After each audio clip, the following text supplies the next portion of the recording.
Hello. Oh, it's very loud. I'm going to go ahead and start. I'm sure people are struggling in after lunch, but 150. But my name is Glenda. I make puppets, the ones you see here. I started making puppets 4 years ago. I got inspiration, and this is a weird story, kind of, but we went to Disneyland. And we went to the theater they were doing, and they did Olaf, I think it was, the snowman. And he was a puppet, but there was a man visibly moving him around. I think his feet were attached to him, so he was walking around like he was Olaf. And he was talking, and my daughter was just engaged. And I thought, that's so crazy. She can see the actual person, so why can't we do that? So I was like, you know what? I'm going to make a puppet too. I didn't know what I was doing, but I made this one right here. And she's a caterpillar. Her name is Leppy. And you can wear her. So I wanted to be able to walk around and talk to the kids as if I was this puppet. And sometimes I would break character and be me talking to me, to Leppy. So it would be us having a conversation. So essentially what would be two people in a skit, it was just me with the puppet, and we would talk to each other. And the kids knew when it was her and when it was me. And when I first told my husband that I was gonna do that, he said, but how are you gonna hide? So why am I gonna hide? I'm just gonna walk around. And he said, but they're gonna see you. Well, they're gonna see me. I'm gonna do it that way. And the kids loved it. And these are my newer ones. I'm gonna show you what my first puppet eyes look like. And they're right here. I can't believe I didn't scare the kids. I can't believe I didn't give them nightmares. But I made 3 puppets. She got a makeover. She got an upgrade. And then I made a cockroach and a ladybug. And the cockroach's name was Rochina. She was the evil villain in the summer program I made up for her. And this is Rochina. Her eyeballs are ping pong balls that I used a marker to literally just make the pupils and the brown eye. You can see the foam. I use cardboard for her wings. And just cover them in material. She looks really crazy. I have not touched her at all. I bring her to this is what you can start with, and then this is where you can end up. Because this one I made yesterday, right? We drove over yesterday. I started it Thursday night at 10 p.m., and I went to sleep at 5 o'clock in the morning, and I made this one right here. So this one is Manly the ladybug. I did not know ladybugs were a man if they had spots. So he was our Mexican ladybug. He's looking kind of crazy right here. But his eyeballs are also ping pong balls. And she used to have ping pong balls too, but now I make my own eyes differently. And I screw them in so they're really secure in there. But this is what it started off as. And what I really like to make this point of right here, what might God use if I begin with what I have now? So if I would have never started, I would have never ended up where I am. As they say, practice makes perfect. So you really have to work at it. She had holes everywhere. She was mainly hot glue because I didn't know how to sew. But I learned, and I'll put her on so you can see.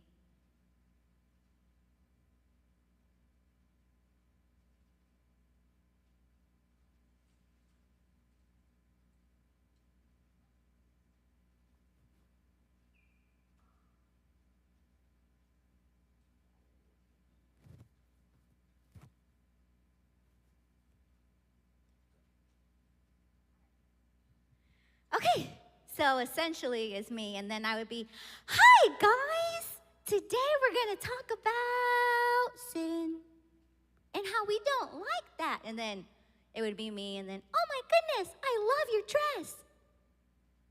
Thank you. So This is just how I walked around with the kids, and they loved her. They still talk about her. They still want to know things. Where is Leppy? And she retired. I haven't brought her out yet, but I'm probably going to bring her back. The whole reason I made her was because I wanted to make a lesson about a junkyard. And she lived in the junkyard.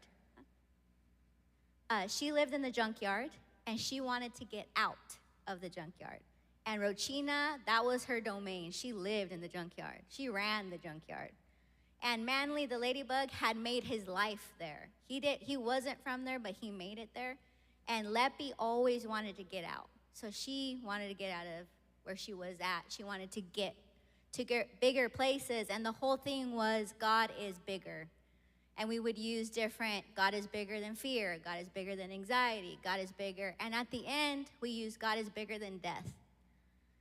And that when he died and rose again, we did that. And you will not believe the things kids will tell you when you wear a puppet. There was these kids they're bus kids, and I still have it up. I forgot. There are these bus kids who they were having a hard day. And we would try to talk to them. They weren't talking to us. They were acting out, which was unusual for them. And we talked about God is bigger than death. And come to find out that they had watched their cousin drown the week prior. And they talked about that. And we were able to talk about how God is bigger than death. And how is he bigger? Because he died and rose again. Because he's the king. Because, you know what? Rochina is evil, but if we did not have cockroaches, there would be no trees. And if there were no trees, we would have no oxygen. So you know what? God is bigger than the devil. And there is a devil because there is a God. And God is bigger. So the puppets kind of open up kids to things you would never have gotten out of them before. I'm going to take this off because I'm going to use her the whole time.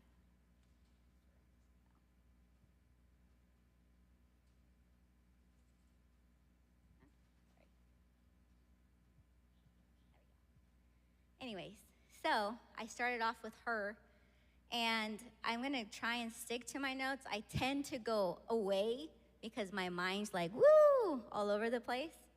But my first point is, what is puppetry and why is it fading? My opinion, I'm not an expert, but my opinion is that technology is really running wild right now. It is taking over everything, which I love technology. You could use it for even coming up with ideas. If you use AI, I guess, you can what puppet can I make? But we are competing with technology. And honestly, because technology is everywhere, I think the puppets stand out a lot more. And it comes from you. So whatever you can imagine, whatever you can create, whatever, you are the stopping point. And if God can use even the smallest of things, he can turn it into bigger things.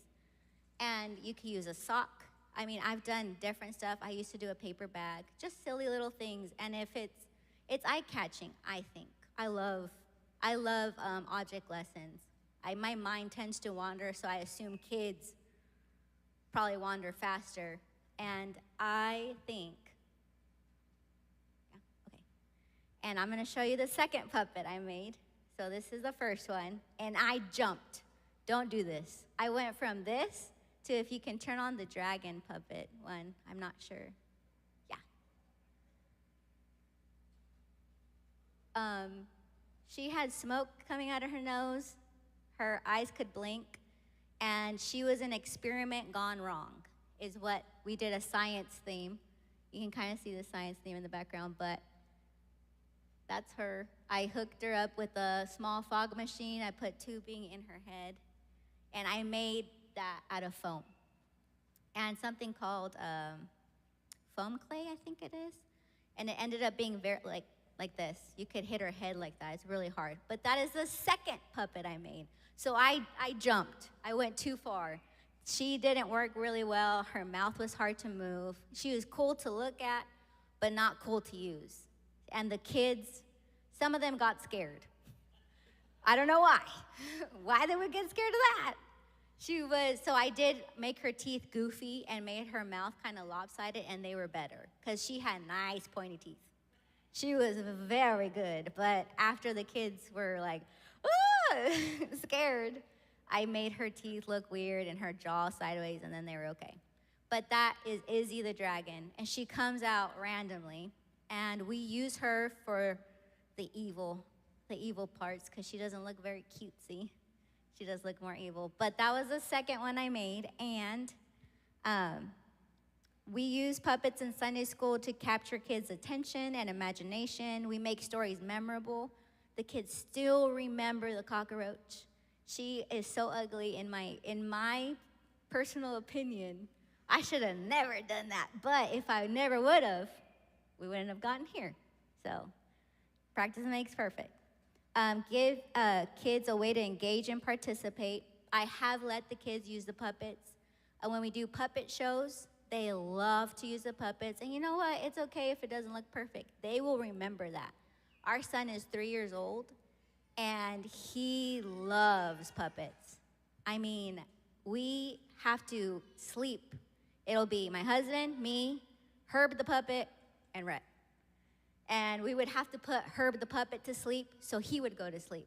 So I was just like, oh my goodness, I love that you love them so much, but leave him over there. He's kind of creepy. And he did scare our daughter. Our daughter fell asleep, and she said she woke up and was face to face with the puppet. And she was just like, ah! It scared her. And that's when he had those googly eyes. So I can imagine. It was pretty creepy. But he loves to also help with puppet shows.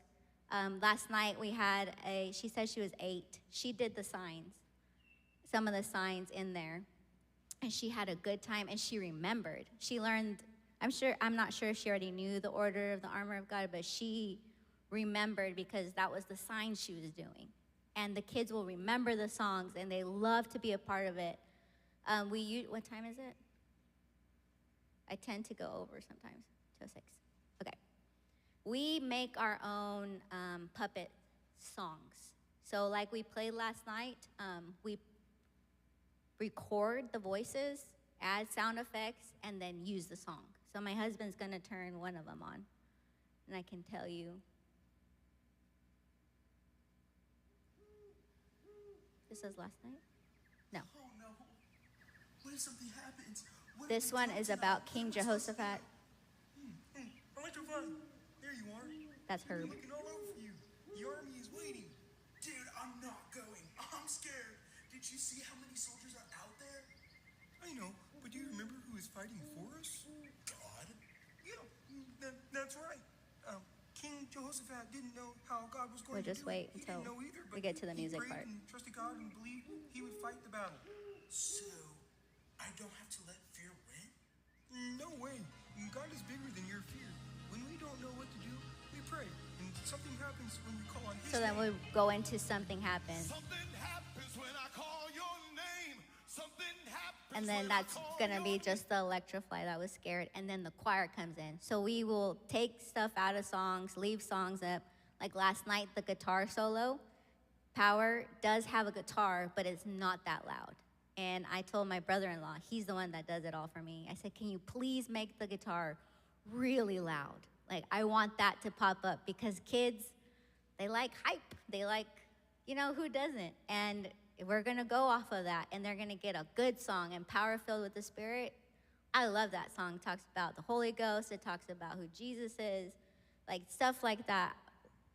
Songs that have meaning, songs that you feel, that you worship to in the car, perfect puppet songs because God moves. I don't know if you've prayed in the car with your worship music going, but you feel that, and kids will feel that, and you can use the puppets. Remember, the puppet is you. So your emotion, your feeling, the kids will feel through that. And the puppet's just a good way to get their attention. I think someone said earlier, you're tricking them into getting something. You're distracting them, and they're learning all these things. And I love it. There's a couple other songs we did. I don't know if the Western one's on there. I want you to hear the dragon. This is the Western one. I hope you guys are okay hearing this. Is that okay?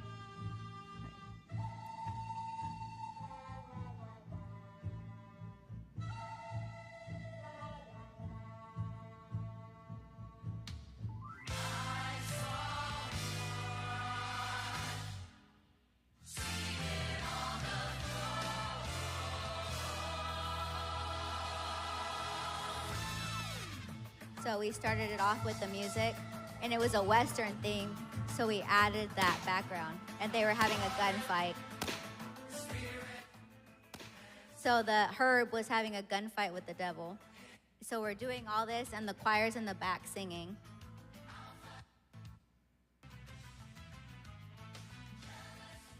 I don't remember. Right here.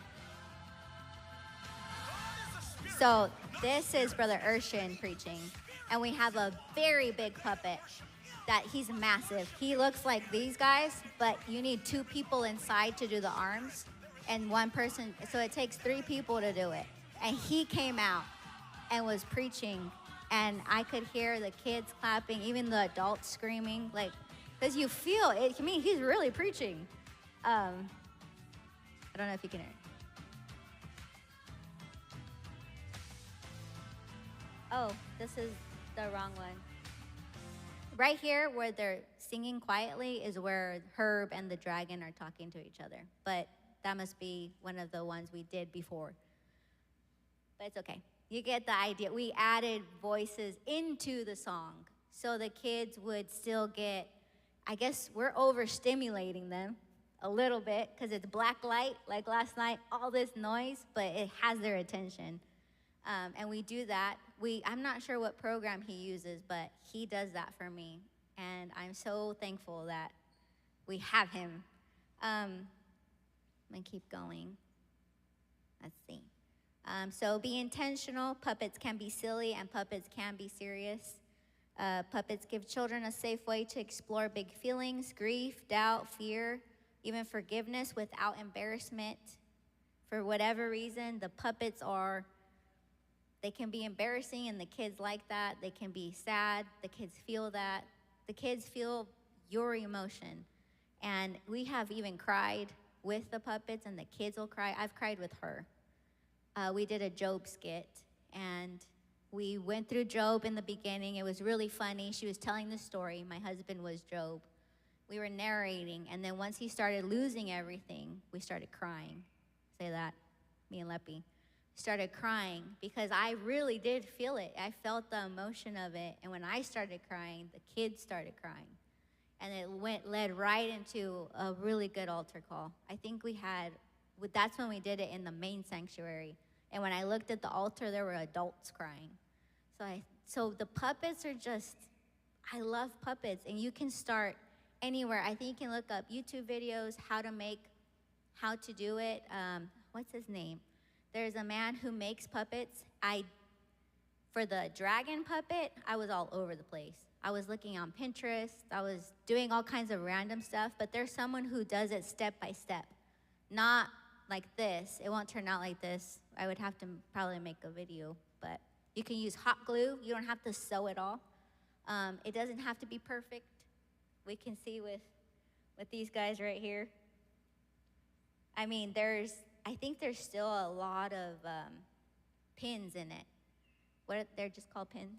Just straight pins. There is a lot of straight pins in here, and our Sunday school teacher who used this would sometimes be like, yes, and ow, because he would get poked. So the kids thought it was part of it, but he was really getting poked in there. He was bleeding for a cause. He was bleeding for the word. And she also had stuff. She has straight pins and hot glue. You can see the hot glue right here. I don't know if you can see how shiny that is. But she worked. And the kids loved Rochina. God used Rochina even in this form. But we can do something fun right now, real quick. In the back of your notebooks, there's something called notes. In the back of our page, that's puppets up close and personal. And there we go. And if Sister Karina can pull that up, I think it's a PDF. Oh, she might not be up here. My bad. Okay, so I can walk it through with you. So it's essentially create a puppet. Do you guys have a pen? Might not have pens. You can probably write it down in your app. I wanted you guys, oh, there it is. Okay, so let's create a puppet real quick, just something fun. Our main goal is get your creativity juices flowing and just make that puppet happen. Don't wait for the right moment. The moment is now. There will never be a right moment. You always say, oh, I'll practice. No, do it right now. Because it doesn't matter if you do it tomorrow, it's still gonna look the same probably. You're not gonna get better without practice. So we're gonna start like this. Pick your birth month, find the color on the same line, and pick a number between 1 and 8. No peeking, don't look ahead. All right, so for our September and October birthdays, I did not put those down. So if your birthday month is September or October, you're gonna pick March or April. So pick your birthday month. January is cake, February is cloud, March is dog, April is worm, May is whale, June is monster, July is marshmallow, August is ladybug, November is mouse, December is dragon, and October is dog, and September is worm. So once you pick that, if you pick January or November, your color is pink.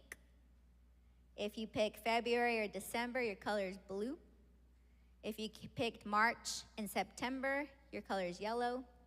If you picked April and October, your color is green. May is red. June is purple. July is orange, and August is white.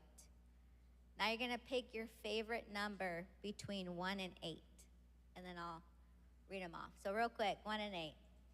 Don't look at what they are though.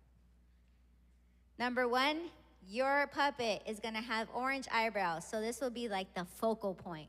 These eyebrows are gonna be massive and they're gonna be orange. You're gonna have tiny eyes. I picture this really round circle and these 2 little dots and a big mouth. Number 3 is 1 big ear. You're just gonna have a massive ear on that one. Number 4, yellow teeth. Number 5 is 1 eyebrow. Can make it a unibrow. Herb right now at home has 1 eyebrow. Why? My son tore it off in Missouri. And he did the puppet show with 1 eyebrow because we couldn't find where the other eyebrow went. So he's on vacation. He needs to rest. Number 6 is a unicorn horn. Number 7 are long eyelashes. I see long eyelashes that you got to part so they can see. And number 8, it'll have neon stripes. And then what personality does this character have? Happy, hyper, sad, grumpy, sleepy, cool. We just made Electrofly, and he's cool. He's just cool. And so is Kobe over here. Our son named him. So they all have names. And he'll say, when we say prayers at night, he'll go through the puppets. Pray for Kobe. Pray for Herb. We pray for Bubbles. And then he'll cry for Bubbles. We made a pink one that looks like Ivy over there, the green one. We left her in Mexico. And he'll cry for Bubbles in Mexico. I'm like, babe, she's bilingual. She's doing the work of the Lord in Mexico right now. She's evangelizing. But he just told me, before we left, will you make me Bubbles? I'm like, okay, I'll make you Bubbles. I made him a tiny Herb because he would carry Herb around everywhere. And he was as big as these guys. So he'd be at a restaurant, Herb. We went to a conference, Herb. We went on a road trip, Herb. Herb was at Peak. If you went to Peak, you probably saw Herb. And we laughed about it because my son got tired and my dad took him to the hotel, and it was Drew, me, and Herb. And we were just walking around. And actually, we had a couple kids run up to Drew and Herb got punched in the head a couple times, just randomly. We were just walking and bam! What was that? It was a kid. And he does Herb voice. Oh, my head. He's Herb.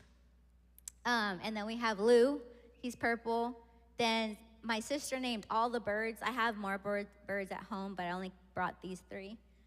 That one over there is a star of the show. We have, we did a voice, a sound effect. Oh, you're too far. We did a sound effect, and the birds came out chirping, and then one came out squawking. And that squawking is that guy over there. And he thought he was singing like, but he was going, wah! And the kids were just laughing because this bird thought he was singing, and it's just a bird. It's just random bird noises, but they thought it was so funny. And we led that into a song. What song was that one? It's gonna bother me until hold on. No, I can't do it. Okay. Now, once we're gonna go back. I'm so sorry. My mind wandered. After you do all that, the steps, the personality, describe your silliest idea. And like I said, she lived in a junkyard, so we went with that. And we went with all the stuff. She was an inventor. She invented she was trying to invent a way to get out of there, out of the junkyard. She lived in a can of tuna can. She had gum on her, a house. We stuck it with gum. It was just spray tire foam. We painted it pink. We cut out buttons and put big pieces of rope through them for, put a needle. The apple core was as big as me. We did a paper plate, and it was half of the wall, just a white half circle, all the way to the top of the ceiling, bottom, because we were supposed to be tiny, so everything was big in there. So in the creative puppet, this just kind of gets your ideas flowing. It could be super crazy and super funny. But we're out of time, I think, right? Oh, okay, yeah, it's over. Sorry, guys. You can ask me questions after. Okay, if you guys have any questions, I can try to answer right now. I feel like I rambled a lot. But if anyone has any questions. Huh? Yeah, that is Herb right there. He looks so nice there. I should have brought a picture of what he looks like now, haggard, tired. He needs to pray, get his juices flowing, his burden back. Oh, I'm sorry. Toddlers? Yes, we do puppets with toddlers. They come into the puppet show, usually the puppet show, because it's loud, it's fast, and it's short. They tend to want to talk to, touch it, which is fine, but if you're trying to do a lesson, so we do just mainly songs with them, and then sometimes little segments with the teacher, where there's a puppet stand, and they're in the puppet stand, because the kids do want to hug them when they're little. We have that. No. Really?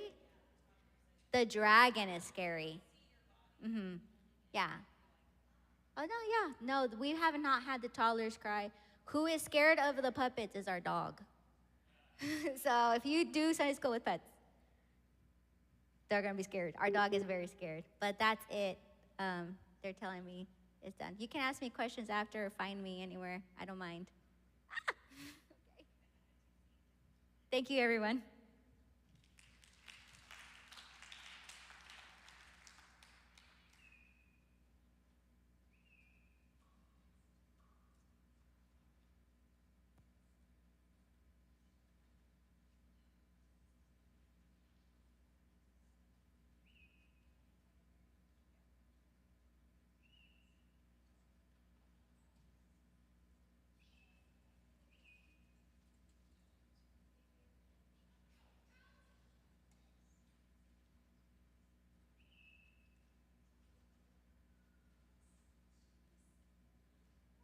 I forgot to say something real quick.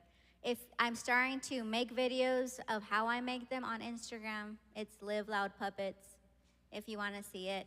I kind of showed the Electra, the one with the lightning bolt, and I'm also going to try to start selling them, and it's also liveloudpuppets.com if you want to sign up for that. Sorry.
All right. Man, I got to follow up puppets. This is going to be tough. Okay. To attend this class, you have to be super creative. Just kidding. I was just kidding. You don't have to leave.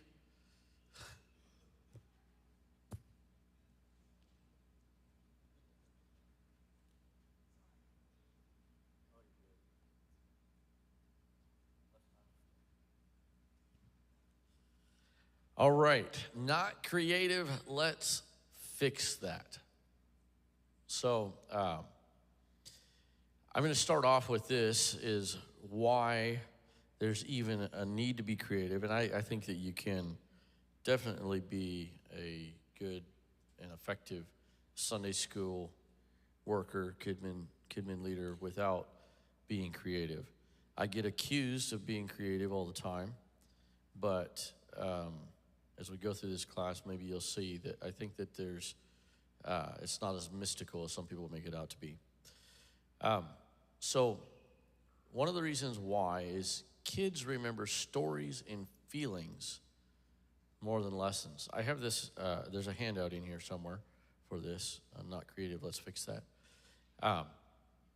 So my main thing is that creativity is, it's something that I feel like some people think it's this mystical thing out there, like that some people just were born with it, and some people have it, and some people just don't. Now, there might be something to some of that a little bit. Maybe some people are a little more leaning towards that. But I absolutely believe that people can learn. I think that most people, not all, but most people can learn how to sing. And so I think creativity fits into that even more. I think that people can learn how to be creative, even if they don't have the propensity to be that way. So an example is we used to paint our own scene setters. So when we would have these big scene setters, they were 8 feet tall, and which is the height here of the castle, and then they were 30 feet long just because of our room. And we used the Tyvek house wrap, like builder's wrap. So we would use that, and we would paint our scene setters. Well, we had this guy that was a really talented painter. He was just awesome. I am not. And so, but he, as maybe many painters, he didn't like schedules really, it seemed like. He seemed to abhor them. And so I would ask him, how long is it going to take? You know, here's what I want. I want this kind of scene. How long is it going to take? Oh, I don't know. We can get started on it. And it was a struggle. So I decided that, okay, well, I need to learn how to do this. And I am still, to this day, not a painter at all. I'm not a painter. But I did learn some stuff, and like, here's how much not a painter I was, is I didn't know that you're supposed to start, from the top down, like you're basically your back of your scene forward. I didn't know that, and I guess that's really basic. So anyway, he taught me that. He taught me, you do your clouds first, and then put your trees, and then your grass, and then your close-up grass, and, whatever. So we would have these big scene setters out, I'd paint, and you could definitely tell which one was mine, which one was his. But the point is that I was trying to do it. I was going to learn how to do that in a practical level. So creativity is not a gift, it's a skill or a muscle. I'm terrible about following my own outline, my notes, so just let me know if you need an answer. I think I'd already skipped one. If they feel something, they'll remember something. If kids feel something, they'll remember something. There's a saying, I don't think I have it in here, there's a quote, something about people will remember, they won't remember how much you know, something like that, but they'll remember how much you care, but they'll remember how you made them feel. And so when we want kids, and that can go really deep, like, in our relationship with kids, we want kids to feel that we love them, we want kids to feel that we care about them. But also, when kids walk in to a set that's just amazing, and there's music playing, and it's incredible, they feel it. They feel something. And so that's another reason for the being creative. So not being creative is a myth. It is a myth. And I don't have a lisp. It's a myth. Not a miss. Okay. So some examples that I have of creativity when I'm talking about this, and I am going to try to have some time for questions at the end. But some examples when I'm talking about creativity, a lot of it has to do with set building and being, having something really cool with creativity there. Maybe creativity in acting, your presentation on stage, creativity with costumes, creativity with props or stage props, those kind of things. And so all of that can be figured out. And a lot of times what I do is I'll reverse engineer something. I'll see something and I'm like, that is super cool. How in the world do they do that? And I'll try to find videos on it or try to research it or whatever, and I'll reverse engineer it. But most of the time, I just look through kid glasses. Most of the time, if I'm getting ready to build a new set or a theme, sorry, I got dry throat. When I'm getting ready to do a theme, I've gotten several suggestions for themes from my staff or different adults. And so, like, okay, here's one, and maybe somebody thinks this would be really cool, but like, it was a Civil War theme. And I think it could be really cool, but I think it's something like that might be a lot more cool to adults than it is to kids. So I try to think through the lens of a kid. So Civil War theme, okay, there's some elements there that could be cool, and maybe it'd be cool for them to learn a little bit about that. But then when I think of, hopefully this is not controversial, but Narnia, talking animals, right? We just did puppets in here. So when I think of that, now that's not really probably as cool for adults, some adults. But for kids, talking animals is awesome. It's incredible, right? And so I try to think through the lens of kids. Same thing when I'm doing the design is it's really neat. Like this is super cool. But it's really cool if back where the camera stand is, if they're walking through an arch or something as they come into the class. If they're, if they get to touch and feel and interact with stuff. Like in our Sunday school, we will build slides sometimes. And so that's like the ultimate. They get to go down a slide, and it's super cool. And now it's to the point where they're asking, does the next theme have a slide?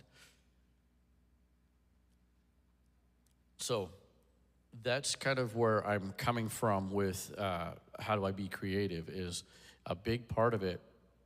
A big part of being creative is just looking at what if I was a kid, because I was not too long ago, then what would I want to see? What would I like to do? Okay, methods to be creative, so ways to develop your creativity muscle. It gets easier over time and it advances. So here's I guess an example of how to do something with, like say you're scripting or your theme, and I think that creativity starts. You do the practical steps first. You're doing ABC 1, 2, 3. It's not creative at all. It's monotonous. It's by rote. It's just okay. We're gonna do this step, then this step, then this step. But the more you do these steps, the more that you're able to embellish. The more that you'll be able to create things in the gaps. And so you become more creative. So this formula / how is, so your topic is your driver. The topic is your driver. And so this is when we're talking about, like, when I say topic, I'm meaning the lesson topic. So the topic is the driver. So this is on any given Sunday.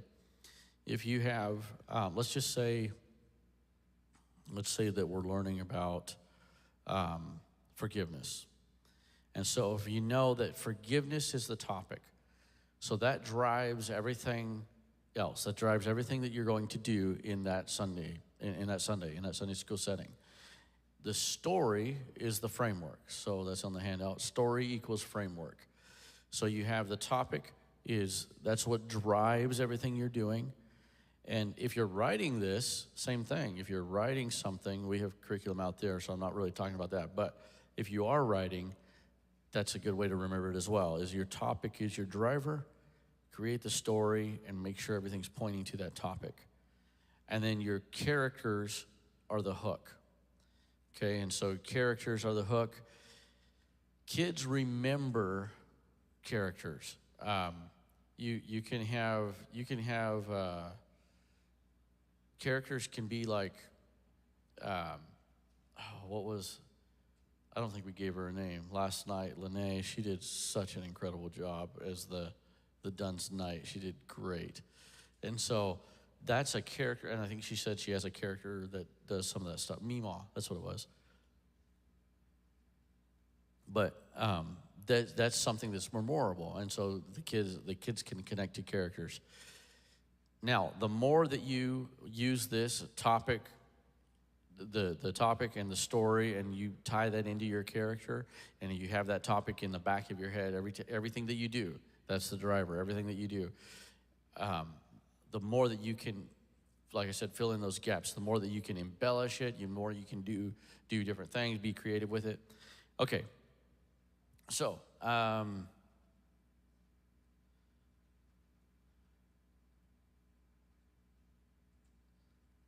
right. Sorry, I'm just trying to catch up on my notes here. Okay, so let me talk about characters really quick just to fill out this handout on this part. So the dunce/comic, the kids love the dunce/comic. The leader/the hero, the kids respect the leader/the hero. And then the villain, kids react to the villain.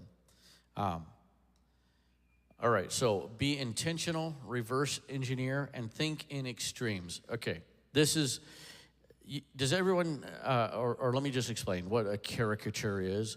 So in a drawing, a caricature is like when somebody draws, they do it at like carnivals and stuff, but where they draw, like I kind of have a long, skinny nose, so they would exaggerate that, make my nose really long and skinny. And like my hair sticking up here, they'd make it, really spiky. So it's like exaggerating features. If you have big ears, they make them really big, right? Or really tiny if you have tiny ears. So I think of characters like that create your character as a caricature. And so we have a character, Captain John. And so Captain John, it started in an Army theme, and the kids loved him. He's kind of silly and everything. So it was an accidental character. Then we wrote some stuff for him. And so this character, we decided, okay, here's some temperaments. He's not afraid of anything. He has some kind of background in some kind of special forces or something cool, And so he's this Army guy. He's not afraid of anything. He always wears this afro wig. So he's got a big afro, got this, the classic Army clothes on. And then the other character trait that he has is he always gets lost. And so it's just, I don't know, we just randomly did it. And so the kids got to the point where, so Captain John would often rescue us. So we would get trapped or something, and Captain John would come and rescue us. And so he'd be like, I'm here, Brother Baker, and it's like, oh, Captain John. And then he'd be like, all right, let's go, I'll lead the way. And the kids got to the point where they knew it so well that they would just be like, no, not Captain John, don't let him lead the way, we'll get lost. And so and then we got outside of the Army theme, and we were doing something else, and we randomly had, I think it was a spy theme, and we randomly had Captain John come in and rescue us one time or something. And so the point being is it was such a good character, it transcended themes. And as he did it more, now he's a great actor and everything anyway, but as we did it more, he got more and more creative with it. He got more, like, broader with his traits and everything. So I guess basically you can kind of start building that foundation, and sometimes it's baby steps, it's little things, and then you get better and better at it, as you go. Okay, what time? Okay. So here's a few tips. I don't think this is on the handout, but a few tips is jump in with both feet. Don't be intimidated. You do have something to offer. So I think that when we come in to, let's say like last night, and you're doing a part, whether if it's, I'm just going to use acting since that's kind of what we're talking about for a moment. If you come in and that's the part that you have, and you're just kind of really tentative and really timid, then one thing is it looks bad to the audience because you're not fully in, you're not all the way in, you're not committed. But the other thing is it doesn't give you that experience that you really need. And so it's better to jump in with both feet and fall flat on your face, as I have done so many times. We had a couple years ago, we did a pirate theme, and a guy in our staff did he did a Irish accent. Okay, thanks. He did a Irish accent, and it was really good. And it was a 16-week theme, and so he did this Irish accent the whole time. It was raspy and everything. Well, then we went to a different theme, and we're doing a Bible story. It's a story of Joseph, and he was going to be Joseph, and it was a series. I mean, that's a long story, right? So it was a series, and like the first week, he slipped into his Irish accent. And so we're all in the back, we're laughing, and he doesn't know why we're laughing, and he comes back, and we're teasing him, razzing him, so you did an Irish accent. He's like, oh, man. I was like, well, you're stuck with it now. And so Joseph was Irish, that whole theme.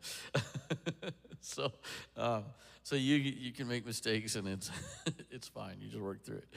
All right, and then here's another thing with creativity, and this applies. This is stepping outside of the acting, when like building scenes, making stuff, and just trying to be creative. What's funny is I'm not a crafts person at all. I don't do any kind of crafts really. We just did one a few weeks ago in Sunday school, and the kids loved it. So I got to learn how to do crafts, I guess, because it was pretty cool. But don't wait for everything to be perfect. This is something I do. I am bad about this. Don't wait for everything to be perfect. Just get started. Just do it. Because what is that? I can't remember.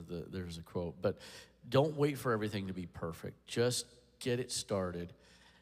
And the thing is oftentimes we can sit there and like, well, trying to make a decision. Should I do it this way or should we do it that way? Just do it, and then if it's wrong, make it right. Don't sit there forever and be trying to figure it out. And then creative works can be reverse engineered and dissected. So I'll give you an example. I have a list on my phone of a bunch of things that I want to do with sets. And so it was kind of neat. I made this list a long, long time ago, and I've added to it and stuff. But it was kind of neat to, I don't know, a year or so ago, I was going through the list, and I was able to actually, because I hadn't looked at it in a while, and I was able to check some things off. So when I talked about my Disneyland session, imagining, like, I might even have it in here. It's down there, but $1 million versus $50, and that's in the handout. I know I skipped some stuff, but $1 million versus $50. Maybe I didn't skip it. Be intentional, reverse engineer, and think extremes. I already got that. Okay, so $1 million versus $50 is this. When you brainstorm, imagine that you had $1 million. When you brainstorm stuff, and so it opens up the possibilities. So on my list, I've written some things that are kind of crazy. A roller coaster is an example. And we're probably never gonna do a roller coaster, but it gives you ideas. I wanna do something that's called a dark ride. It's it sounds spooky. This is what they call them, but it's a themed ride. I'm gonna figure out how to do it. I'll send you guys videos. But it gives me ideas, and so there was one thing that we did is we did a slide that went through a wall, and you landed in another room. So I was able to check that off the list because I wanted to do like this time warp thing, and so you landed in a different room, and the only way out was to climb up a net to get out of the room, and so that was really cool. There's one I want to do a slide that's like a kind of like a diver slide where it goes up at the end and catapults you into a foam pit. Haven't done that one yet, so I want to do that. So these are just dreams. Everybody can do that. It doesn't matter if you're creative or not. Or you can see something and say, oh, that would be cool in Sunday school. So, dream like you have $1 million, and then this is where it gets creative, is now you only have $50. Plus, the tunnel, plus the stuff that you have on site. So, but if you do that, then it's like, okay, now what can I do with this? What can I do? How can I be a little bit more creative? Because instead of buying a slide, I got to build one, or whatever, things like that. All right, and then with that, the whole $50 thing is constraints don't limit, they create. Constraints don't limit, they create.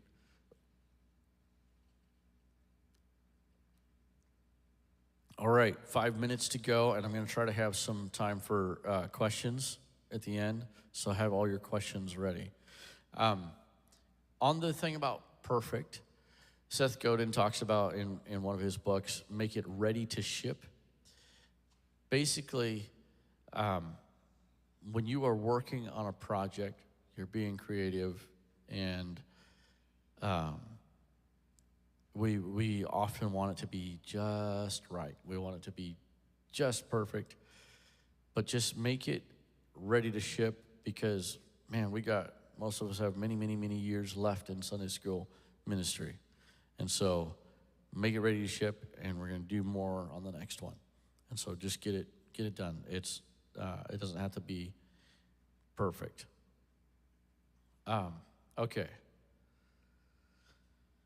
So working in the flow, this is something about creativity. I read something a long time ago. I read something about, I think it was John C. Maxwell, but I read something about that you should have a notepad by the side of your bed so that you can take notes if you get ideas or whatever.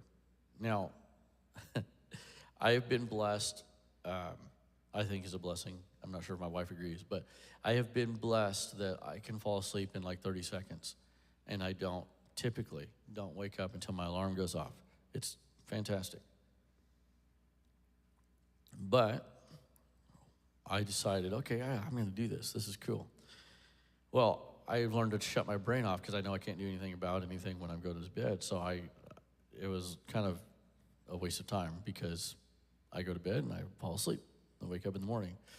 But lo and behold, one night I wake up in the middle of the night and I had this just incredible idea for this event that we do at our church every year. It was awesome. So I'm like, oh, my notepad. Roll over, make some notes, roll back on my pillow with the satisfaction knowing that I wrote this down. This is great, not gonna forget it. Went back to sleep. Woke up in the morning, looked at my notes. It was 2 words. And it didn't make any sense at all. I don't even remember what the words were. It didn't make any sense at all. Okay, this story really has no point, but leading into my next thing is if you get an idea or something, if you have to pull over, whatever you have to do, write it down. Write it down, even just minuscule. I have on my phone, I have a notes folder that I keep for like just quick notes. And it's for random ideas, and they could be tiny little ideas. And sometimes I'll review it, and I'll be like, oh, this one fits with this one, this one, and I can make something out of that. And so write them down. make sure it's important. Those inspirational moments, they're gold. And believe me, if you forget, if you don't write it down, you will forget. You'll be like, what was that? I had this really neat idea. It's gone. So write it down. Keep track of it. All right, and then, this is another thing with that. When you're writing stuff down, sometimes it's just a couple words because you're just trying to figure it out. Oh my goodness, time flies. Okay, but don't worry about details. Don't structure it right now. You can do that later. So just don't worry about names, places, whatever. Just write it down. I read a book a long time ago about writing books, and that was a suggestion. Okay. Okay, I think we're just going to stop right there. Yeah. Okay. Let me finish the outline really quick. So action this week, just start. That was kind of the main point we were just talking about. And then practice is more than talent. And this applies to creativity. Just doing it is way better than having the natural talent to do it. In fact, like with music, I respect the person that has to work and work and work at something and gets good more than the person that just goes up there and picks it up and plays. I mean, they're both great, but the guy that worked at it is incredible. Ready to ship, not perfect. Ready to ship, not perfect. Capture ideas, and then write now, fix later. And then the final thing is I become creative by starting or doing or taking action. I become creative by starting or doing or taking action. Okay, any questions really quick? I'm in negative time now, but any questions, suggestions, concerns, complaints? We covered it all. All right. I would love to. We could work something out. Yes, that would be a blast. Yeah. All right. Well, thank you, everybody.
It is 3 o'clock. We're supposed to be starting advancing your bus ministry session.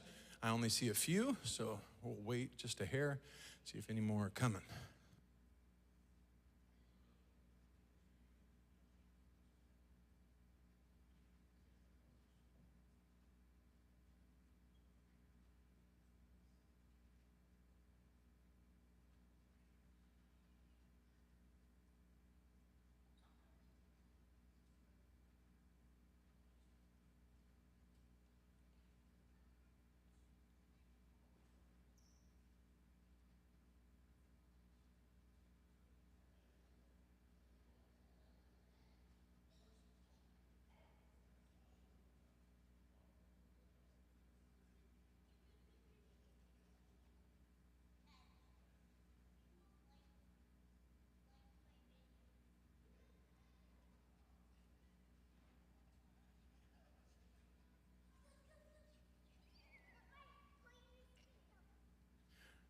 We're going to go ahead and get started. This is the 3 p.m. session on advancing your bus ministry. This session assumes that you already have one, and now we're trying to take it to the next level. Now we're trying to expand on it, grow it, and make it something neat.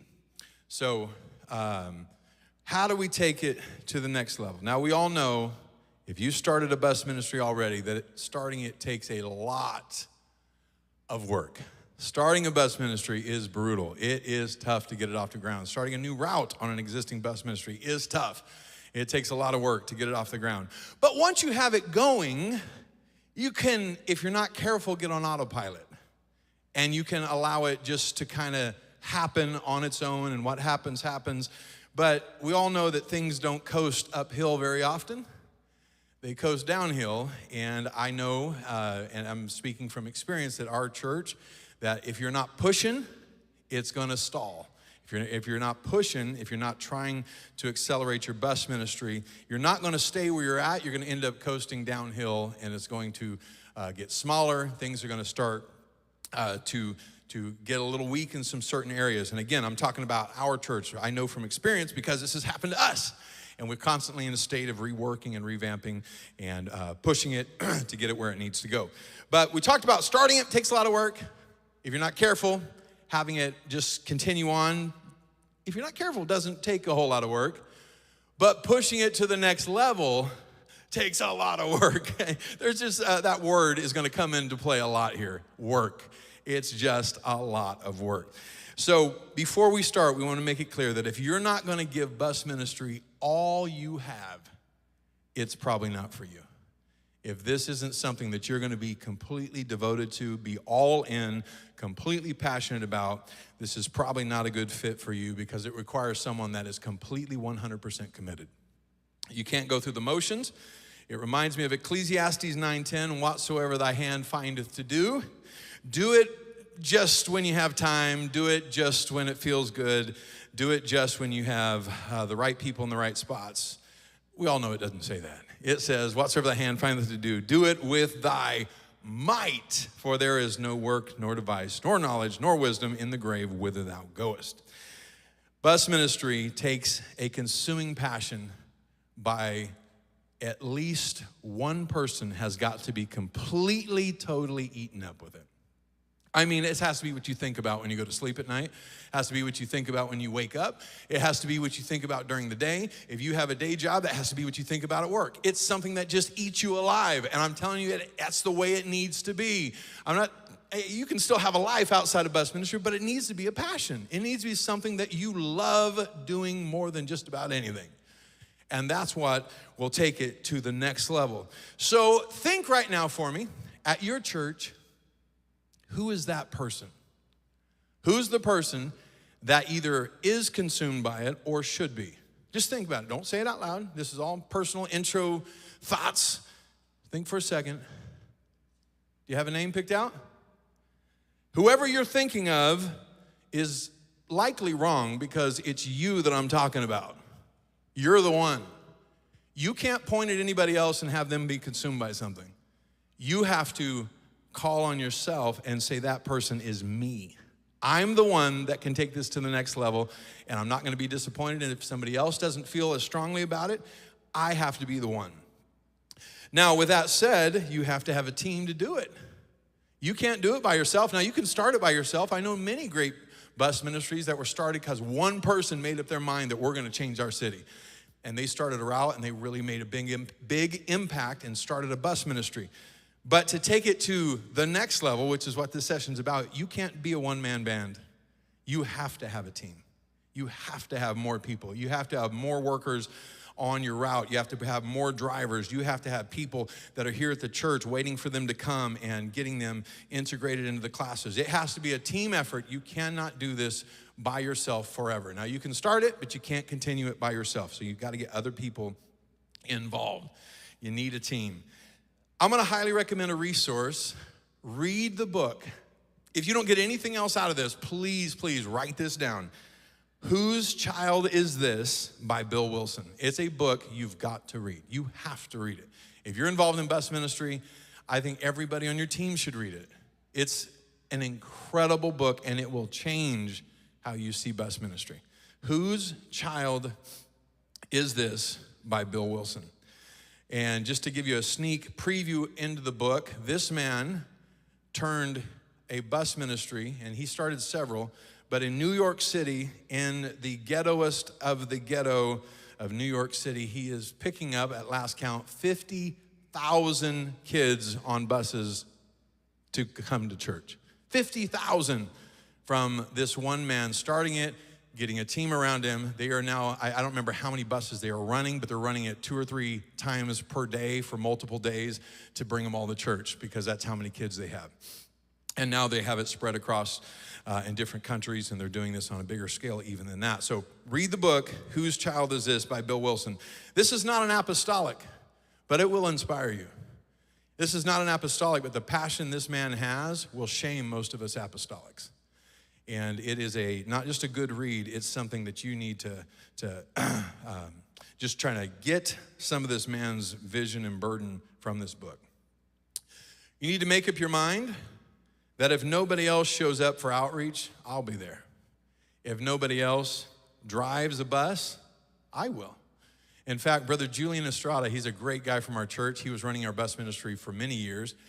He was at a children's ministry conference just like this, and he was hearing a message. I can't remember who was teaching it. It might have been Brother Greg, or I can't remember who it was. They were talking about how the church needs more drivers. Our vehicles need more drivers. We can't just limp along with the ones we have. We need more drivers. And he said, I was sitting on the front row, and I was thinking, yes, that person in our church, they can get their license. They can get their, and he was thinking of everybody in the church that could get their license. He said he felt almost physically, now it wasn't physical, but God tap him on the shoulder and say, he's not talking about them, he's talking about you. And he said, Oh, me, I can get my bus license. And so this man did it. He went and got his commercial bus license, and he still drives for our buses, because he realized that if it's gonna be done, I need to be the one to do it.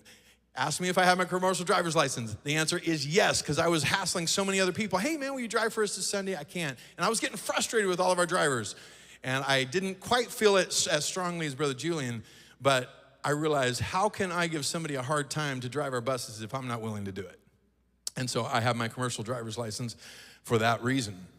So make up your mind. If nobody else drives, I'm gonna drive. If nobody else does follow-up, I'm going to do follow-up. If no one else prays, I'm going to pray. If no one else fasts, I'm going to fast. If no one else makes the bus ride fun, I will make the bus ride fun. You have to be consumed by this.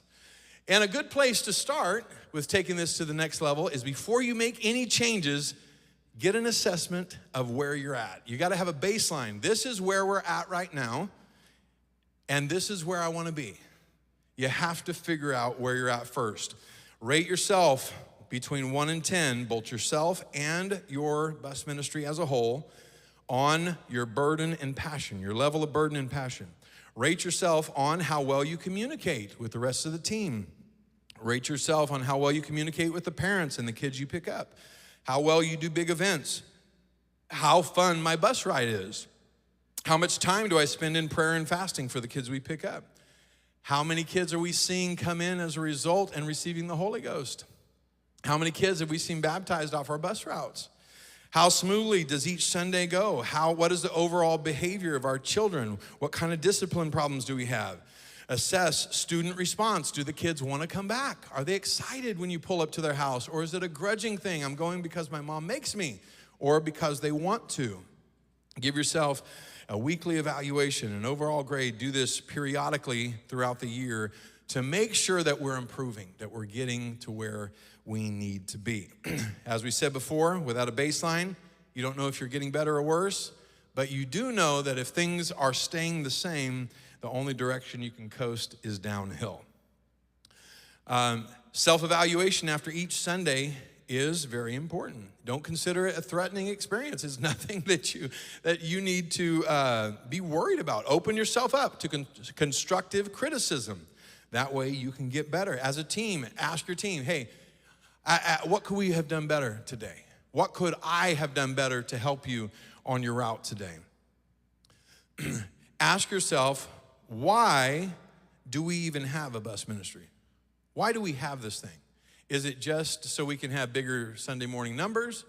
Is it just so our church kids that are working the routes can learn about outreach and soul winning? That's not why we do it, but it's a really good reason to do it. We have had so many of our church kids that have been transformed by getting on a bus and learning, oh, this is what it's like to win a soul. It will change who they are. That's not why we do it necessarily, though.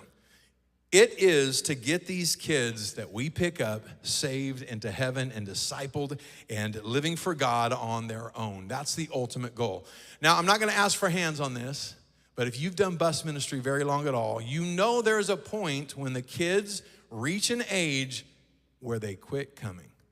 Not all of them, but there's an age that these kids will come and then they have to make a decision. Do I want God or do I want everything else? And I'm just going to be very blunt with you right now. You're not going to win that decision unless you have more than 1 hour on Sunday mornings. If they have to decide their whole life and relationships and boyfriends and girlfriends and grad parties and career choices and all of that is weighing against 1 hour with you on a bus on Sunday morning, you're not going to win that decision. And so we have to make it very difficult for them when it comes decision time. That's why multiple connections to these kids is so important. If we can, now you can't do this with every child you pick up, but we try to make connections to them where they come to every church service that I can bring them to.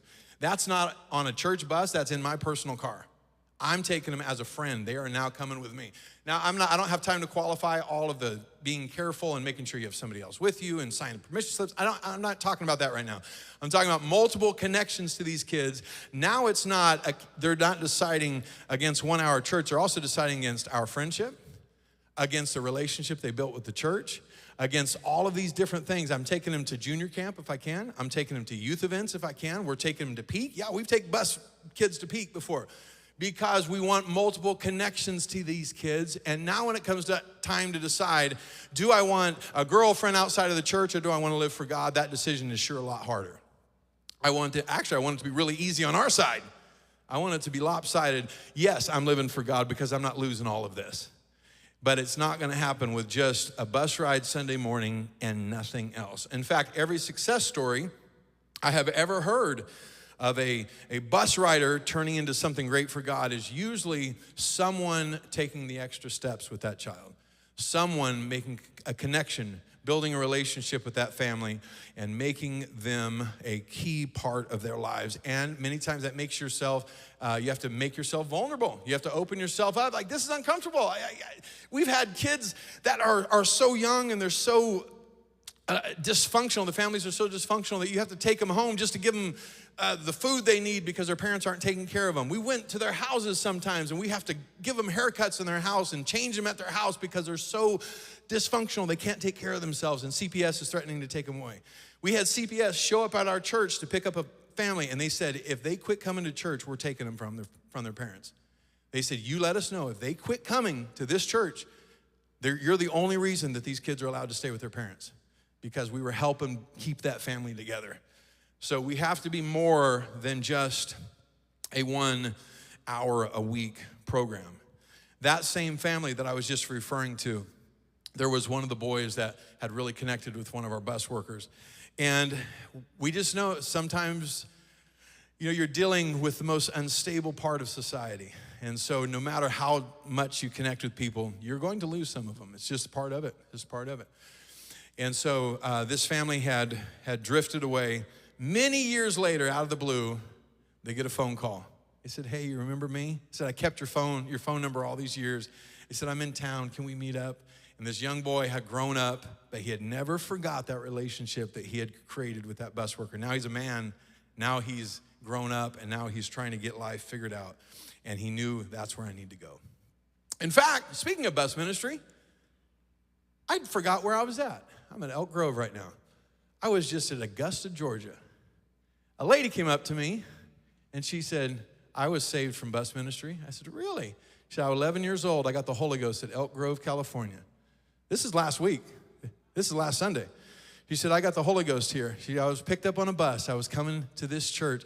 She said, I didn't quite get my act together. I had she had a child at 13 or 14 years old.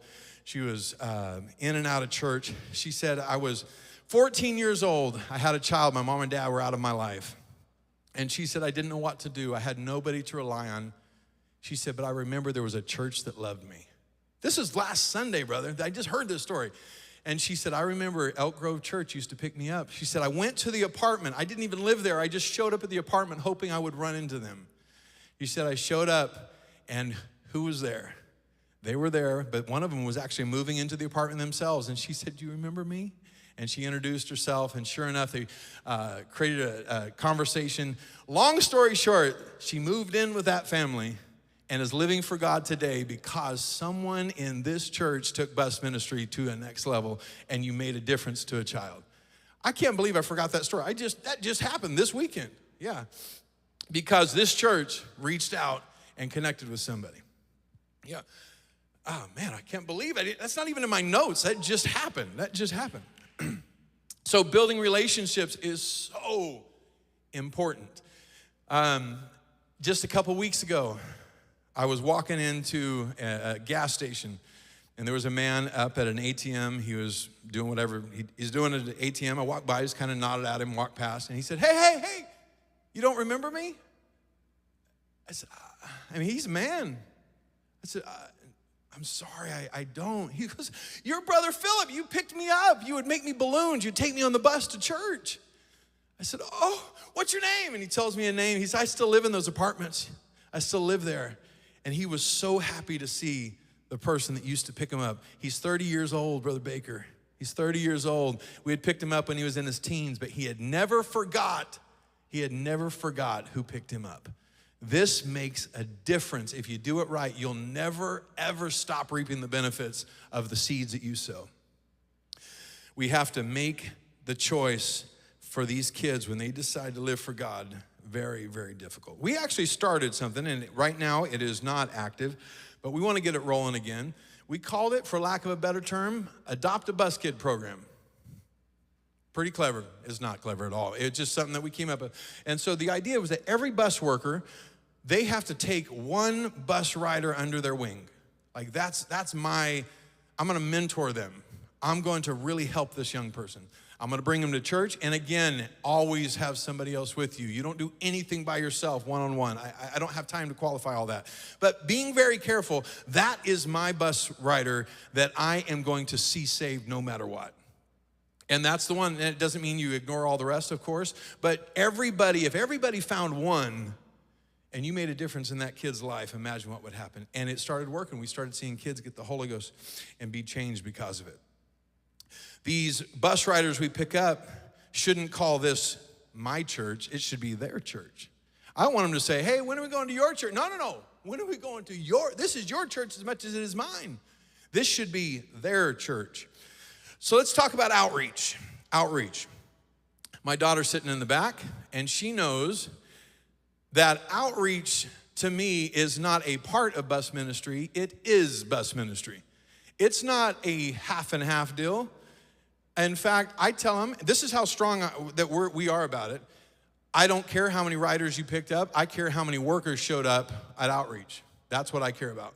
Did you have 80% of your workers? Did you have 100%? Or was it nobody showed up in outreach? To me, that matters more than how many riders. I believe it to the point, we have 10 minutes, is that what you're telling me? Okay. To the point where we have our bus meeting on Sunday morning, that's what we show on the screen. We don't show how many riders came last week. I show how many people showed up on Saturday. And we actually have like PowerPoint stuff that we put up every week. I actually had them prepped on my, I don't know if I can get this up in time. Let me see how quick I can do this. I actually had it up and then I closed my laptop. Let's see. So, let's see if I already have this. I think I do. Maybe I don't. Let me try one more place. If it's not here, I give up. Oh, there it is. Ha. Okay, so like this is what we had the last time we showed this. We had orange route, bus workers, 5 showed up out of 9. 56% participation. We had blue route, 5 of 8, 63% participation. Red route, 8 of 8, 100% participation. Green route, 9 of 9, 100% participation. And this is what we celebrate. Not that they had a bunch of riders, which is obviously the ultimate goal. But I know that the Bible says if you sow, you're going to reap. One waters, one plants, but God gives the increase. And so our candy stick is if you do outreach, you will grow. I don't care if you have 5 right now. It doesn't matter. If you have 100% attendance over and over again, you're going to have a bunch more than that. So outreach is our candy stick. In fact, I tell them, if you don't show up on Sunday morning, that's not, I mean, I'd rather you be there. But if you can't show up on outreach, that's a deal breaker. That's something that's going to be it's going to be a problem. If you consistently can't come for outreach, then maybe there's another place that fits you better. Because that's what makes a bus route. We do outreach every single week. If you can't make it on Saturday, Tristan, when are you supposed to go? During the week. There's no excuses, but I'm gone Saturday. I don't care. Unless you're at peak for a week and a half, there is no excuse that you can't go on outreach at least once during the week. And I'm referring to myself as much as anybody else. Everybody goes on outreach at least once a week. And so the question is, how long do you go on outreach? How much time should I spend? Well, here's an easy way to gauge that. The more time you spend, the more people come. If you want a bunch of people to come, spend a lot of time. If you are just wanting to limp along, then don't come very much. And I'm saying that after reading this on a Baptist Bus Ministry website. On a Baptist Bus Ministry website, this is what they wrote. This is not what I wrote. This is what they wrote. For a bus ministry to be successful, bus captains must, all in caps, put in between 5 to 8 hours per week on outreach. And we wonder why they have 100 buses in some of these churches. If you don't spend at least 1 to 2 hours per week, your route will shrink instead of grow. That was from a Baptist Bus Ministry outreach. 5 to 8 hours a week? I don't know anybody that spends that much time on outreach. But I promise you, if you did, it would blow your mind, the results. I heard a story. There was a big church. It was a very big church. It was not an apostolic church, but the pastor heard a rumor that one of their bus workers brought a lot of people to church that day. And so he said, man, bring him up on the platform. I want to talk to him. This is in front of everybody. He's got a big old church full of people. He said, come up here. And the boy came up. He said he was kind of a nerdy looking guy. And he came up there. Pastor said, so how many people did you bring to church? He said, a lot. He said, come on, man. How many did you bring to church? He said, 647, sir. He goes, no, not how many did you bring on our buses as a whole. How much did you bring? He goes, 647. And now he's getting mad. He thinks this kid's making fun of him in front of a whole. He goes, how many did you bring? He said, 647. He said, how is that possible? He said, well, me and my wife had 5 weeks of paid vacation. And so we've been going out 10 hours a day for the last 5 weeks. We filled our bus up, and so we rented another one, and we had a driver for it. And then we filled that one up, and we got another driver, and we filled that one up and got another bus. He said, we brought 16 buses to church today, 647 people. One man and his wife said, I'm going to spend 10 hours a day for 5 weeks. And they brought 647 people to church. Talk about convicting. This is a church that doesn't know the truth. This is a church that is not apostolic. And he cared that much. If I had 5 weeks of vacation, what would I do with it? I don't think I would spend it that way, and that's convicting. So how bad do you want it? The question is, how many people do you want to come? That's how much time you need to spend. I'm not even making a recommendation. We do say for it to be counted, it has to be 30 minutes. If you're not spending at least 30 minutes, it doesn't really count. So you got to do outreach every single week. We hit the same streets every single week. We do hit new areas, of course, but we're consistent in those communities because the places you get the most results out of bus ministry are usually the rougher areas. I saw it, 5 minutes, I got it. My daughter's keeping me on track. So the rough areas of the town are the places you get the most results, but they're also the places that you are not welcome when you first show up. If you walk into a brand new community, they usually don't want you there the first time. The second time, they're a little more welcoming. The third time, by the time you've been there for a while, you are part of the crew. In fact, there's a place that we go, and if anyone gives us a hard time, the neighbors get mad at whoever gives a hard time to us because we are family. We are part of the community now. We are accepted. In fact, we had a bright orange shirt that we would wear. Everybody had the bright orange shirts, and everybody knew if they're wearing that shirt, they're part of that church. Another church showed up, saw our shirts, and came back with orange shirts on. Well, these kids accidentally went on the wrong bus. Let me just tell you, they were hot. Oh yeah, the neighborhood was telling us, you better watch out for that church. That church trying to steal your kids. I mean, they had our back. They were ready to fight for us. And so that's why we go back to the same areas repeatedly. And those type of areas have a lot of turnover, so you're always reaching new people even while hitting the same streets. Make maps of those areas. Find out who lives in every single house. When you care that much about it, I mean, I literally would have a map of every single street, and I would write the names. So when I knock on the door, I'm not just talking to a stranger. I know that Amy answered the door last week, so I'm going to answer it and say, hey, how you doing? Amy, right? Oh, cool. I was just checking on you guys, seeing if you wanted to come to church today. And it builds a relationship instead of just being an unnamed person behind a door. I love making outreach fun. So balloons, the twisty balloons, I don't even like going on outreach if I don't have a handful of them. So I have stuff in my pockets full of them. I have a pump. And like Brother Chris Bradshaw already said, I always have somebody with me, so I'm not the creepy guy that's going around asking for kids to come to church. So I have my son with me. He's carrying a balloon, a little animal balloon, and I'll knock on the door, break the ice. How you doing? Have you heard about our Sunday school before? I don't care what you answer. It doesn't matter because I'm going to keep going anyway. Oh, that's awesome. We have Sunday school. Well, what it really is at our church, we have fun. We got breakfast. We got jumpers provided. We got games, magic tricks, fun. It is so much fun. You guys got to come. Oh, by the way, I'm doing balloons today. Anybody here want a balloon? And I say it nice and loud, so by that point, every kid in the house starts coming out, and every balloon I make gives me another minute with mom. And I get to invite them. And it works on kids, it works on teens. In fact, the first time we went out to start Orange Route for Tristan, we had some 16, 17-year-old girls, and they came because they got a balloon, a teenager. And so balloons are really, really effective. How much time I got, girl? How much time I got? 2 minutes, okay. What to say at the door, everybody's different, everybody has your own way. Just knock on a bunch of doors and you'll figure it out. You don't have to do anything special, but I would recommend, depending on your area, learning how to invite people in Spanish, even if you don't speak Spanish. Just get kind of a pat, set thing that you can say. That way you're not just stumbling at the door. So I have a thing that I invite them in Spanish.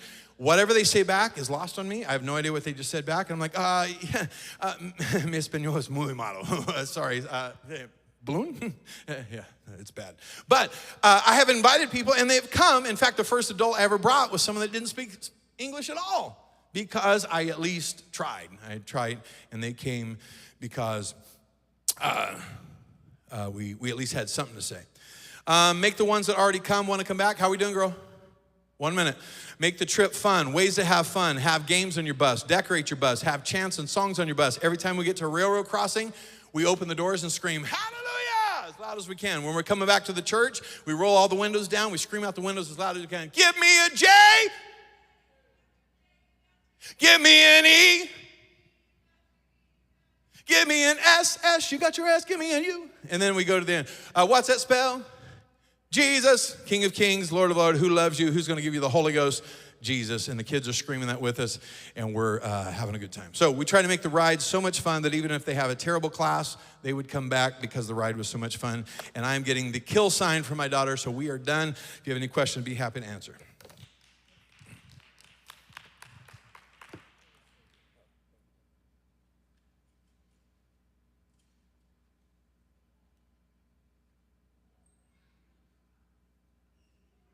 It's 3:30.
And it was the first time our kids saw puppets, and those are like huge.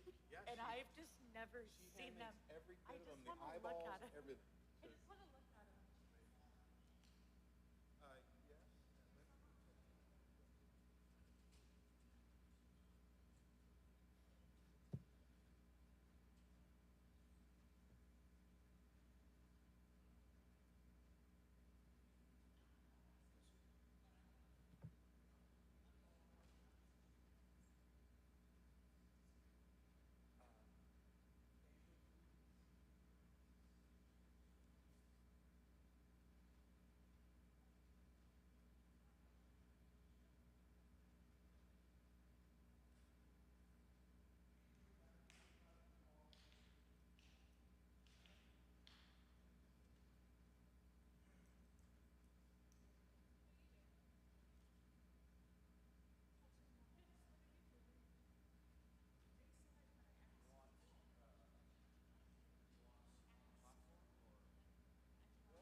It's a little janky. Do we not have scissors?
I don't want to cut.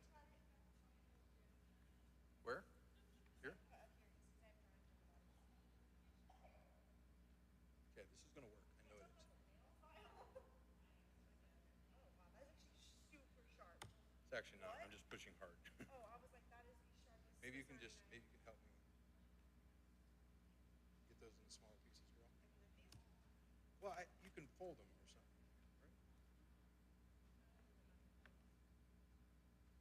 right?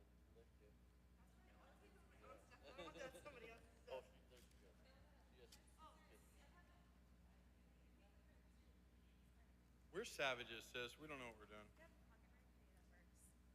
We do that often. I'm doing it on a folder, so we're not cutting open.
down those giveaways too. I'm gonna leave this down.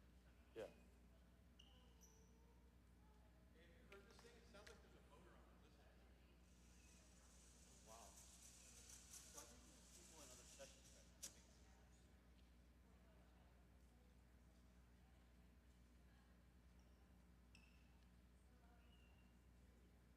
Go check and see if we got a bunch of sparks like that. Check underneath because I had a ton of them. Look in the yellow and black tub. I brought 75 of them. Yeah, let's go. Get them all.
That's what you were talking about, maybe being a part of it. That's interesting.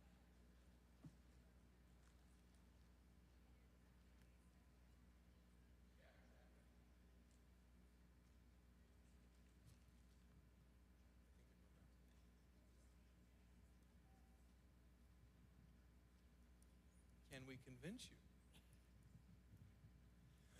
All right, everybody should have 2 pieces of paper. If you don't have 2 small pieces of paper, just raise your hand. We'll get them to you. All right, we got a couple more people that need them. One of them is for questions. Feel free to write down any question you might have for any of the sessions. For any of the speakers, you can address it specifically to a particular person, or you can just leave it open and any of the speakers will answer that. With that said, if you were a speaker here at the conference, if you don't mind joining us at the front, just near the front, so we can have you with ready access to a microphone, so we can have you field any questions that might happen.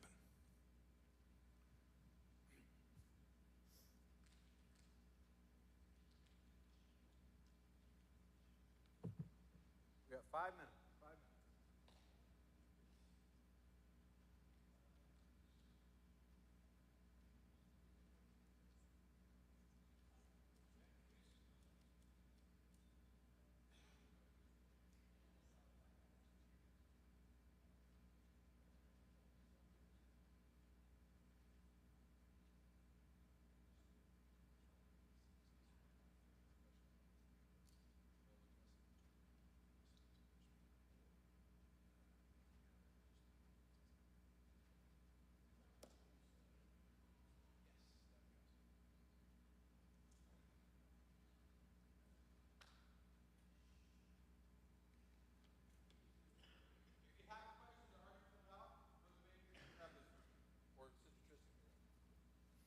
If you have questions that are complete.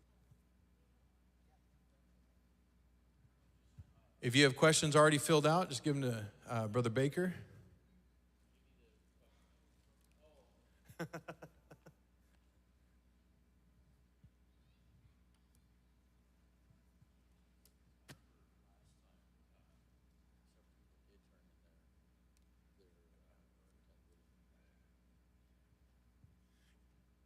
Well, we haven't even said what it's for yet. So. Check. Oh, good, they're on. All right, we got 3 minutes. So we got 4 questions so far. If you have any questions, write them down on a piece of paper. You do not have to put your name on it, but you can. You can address your question to any one of these speakers in particular, or just leave it open, and any one of them that feels inclined can answer.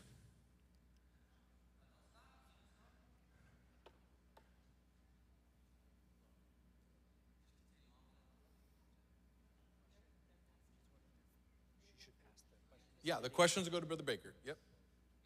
All questions, if you haven't filled out already, just raise your hand. Brother Baker will grab them.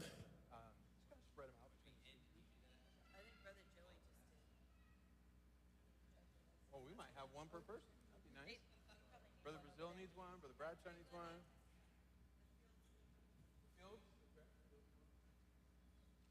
Check, check. Well,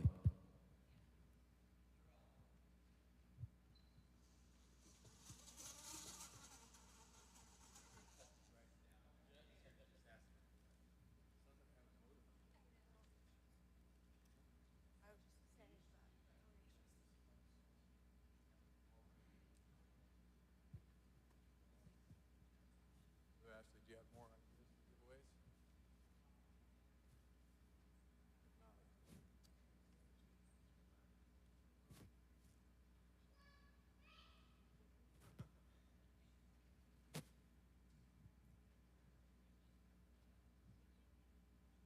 All right, while we're waiting, who came the furthest here? Tristan, can you grab me a giveaway? Who came the furthest to Sacramento? I don't think Brother Joey qualifies. We got Brother Ashley came from a long way away. Where'd you come from, brother? Georgia. Whoa, okay. All right, you are in the lead. Anybody else come from farther than Georgia?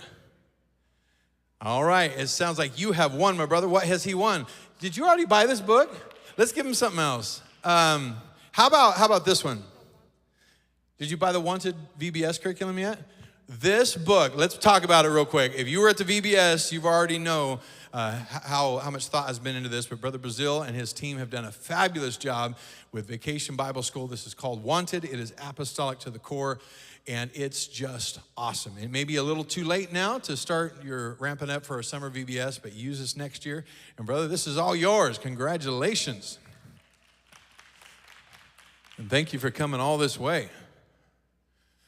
Let's do a couple more giveaways. Let's do this section over here. Let's see, we got 1, 2, 3, 4, 5, 6, 7 rows, all right? We got 7 rows. So can you do a random number? You have a random number generator on your phone, anybody? Random number between 1 and 7. 2?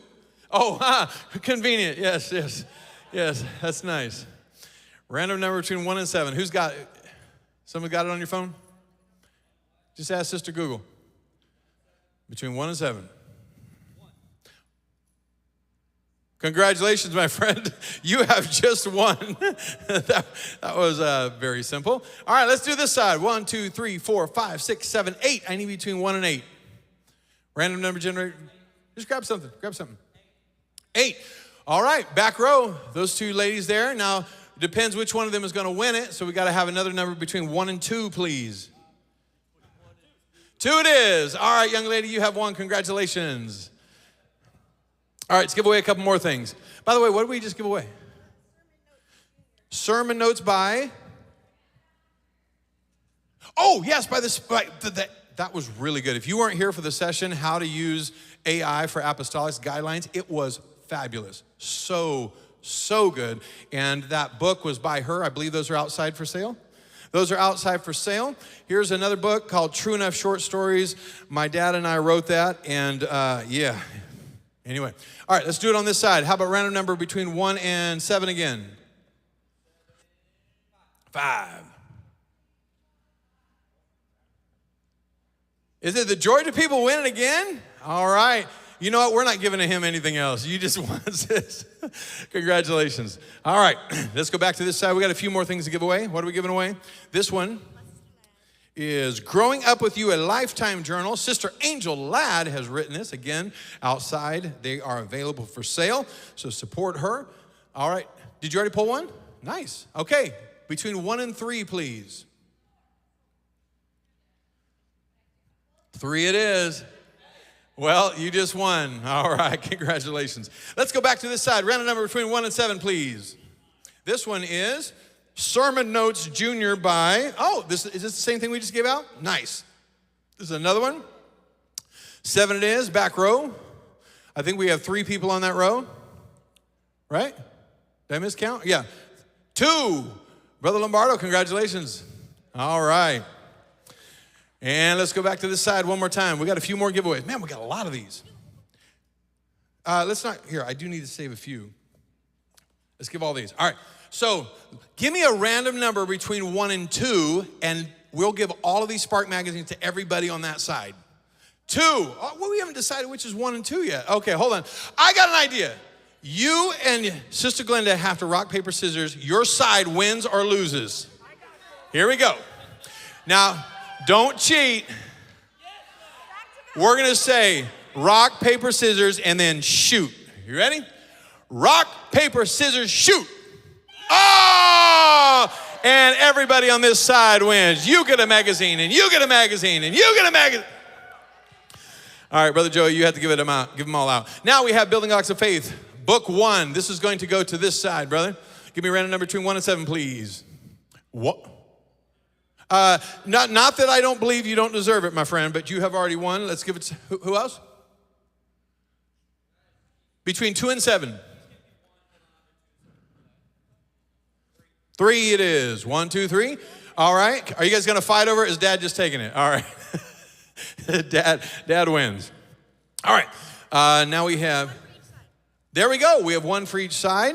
Let's do the same thing. Let's do between 1 and 8. If we get an 8 on this side, it wraps to the front, and he wins again. 6 it is. 1, 2, 3.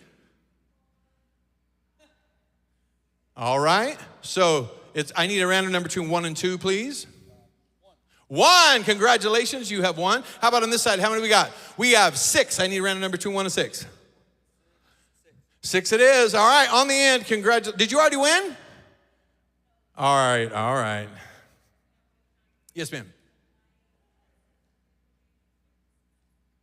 Oh, nice.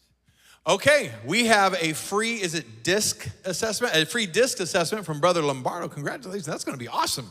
All right, so this is a really, really cool thing. All right, which side were we on? We did it to both sides? So, let's see. Give me a random number between 1 and 2 to figure out which side we even go to. This is 1, this is 2. 2 it is, all right. Okay. Between 1 and 7, please. 4.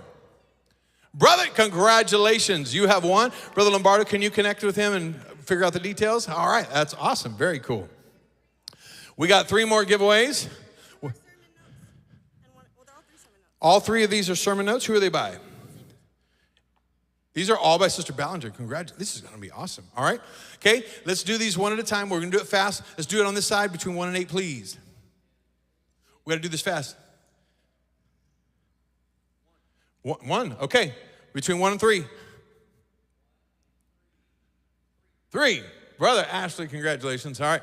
And we got 1 more over here. Between 1 and 7, please. And then pull me up another number between 1 and something. 5. I don't even know yet. They won again. Okay, let's go to the next row because they're being very kind. We have 6 on that row. 1 is 2 it is. All right, congratulations. We have 1 last one, and we're almost done. I'm so sorry this is taking so long. By the way, if you have questions, please hold your question up. Brother Baker will come grab those real quick. Last one on this side between 1 and 8. 8, last row. Okay, 3. We have 3 people on it. 2 it is. Oh, she wins again. You got to give it to somebody else. All right. Okay. We are finally ready for the end. I want to remind you of a few things. We have the ARC podcast. We have the Spark magazine. We have the curriculum out there, different things that are exciting developments from the kids committee. And so avail yourself of those. All right, let's go into the questions. Is that what these are? These are all ready? All right, first question is addressed to Brother Baker specifically. It says, how can I do outlandish decorations in a shared space that always has desks in it? Oh, always has desks. Who has the question? I don't know, but it's for you. Okay, it always has desks in it, like on the sides. Is it like a Christian school desks? Okay.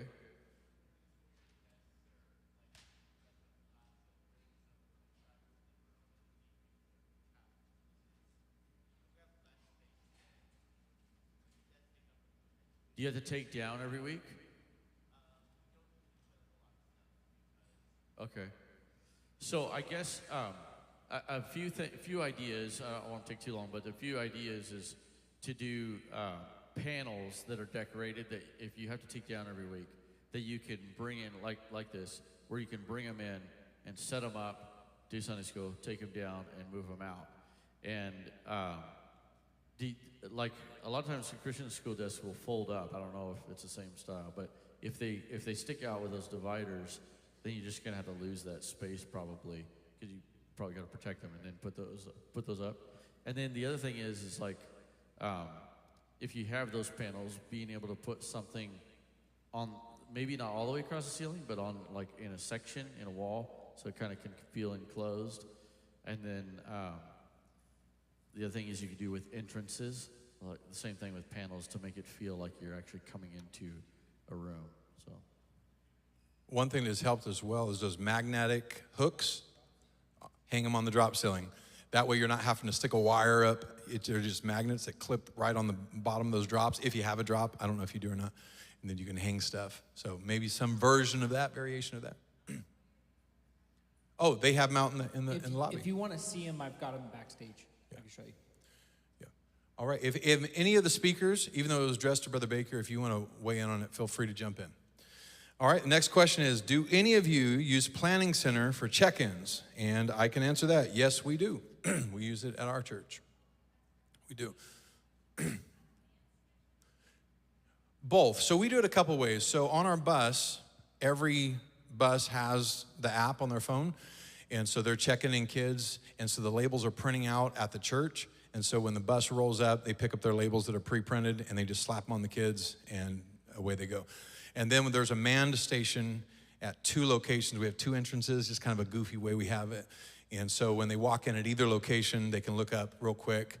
And we have found, yes, the tablets, they can type in their own stuff, but it's sometimes a lot of kids checking themselves in, and it's a little chaotic, and so we help them with that process.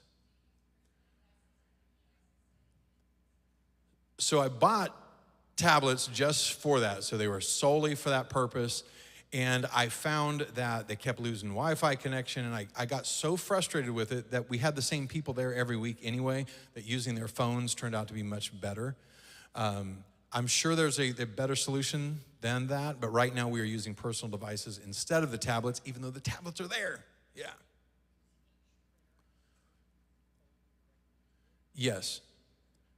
So we have 2 check-in locations. Both of them have a printer. And so when someone checks in from the bus, they print out at the bus check-in, and then the other one just prints out as they arrive.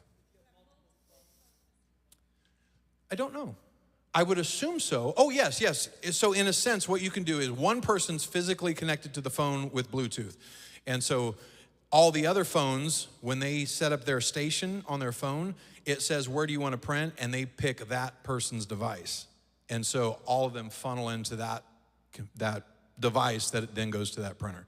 So they're not all physically connected to it, but that one device is the hub, if that makes sense. Yeah. Yes. All right, next question is, Brother Booker, do you have a closet full of those suit jackets? The answer is yes. The question is, do they all fit? No, I wish they did. I have a lot of them that I can't wear, unfortunately, which is frustrating. I'll venture one thing, like this jacket that Joey has on. So I have a bunch of suits like this that are full on their jacket, pants, and tie.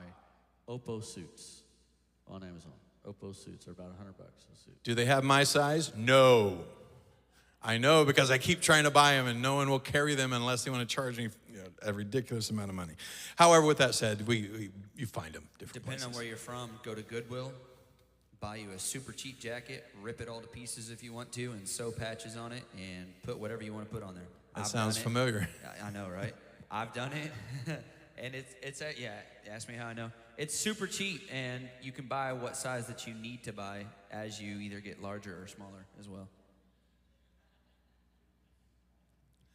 I don't know anybody that gets smaller. All right. And she was saying you can do fabric paint stuff on those too, your iron-on patches, all those things, and it's super customizable. Oh, yeah. Sister Glenda would be happy to do that for commission. The next question is, Brother Baker, how do you keep the kids on task for skits? Okay, so most of the time when I'm doing skits with kids, usually it's impromptu. meaning that it's kind of like just grabbing them and going, or we might bring them backstage real quick to throw costumes on, and so it's not really formal.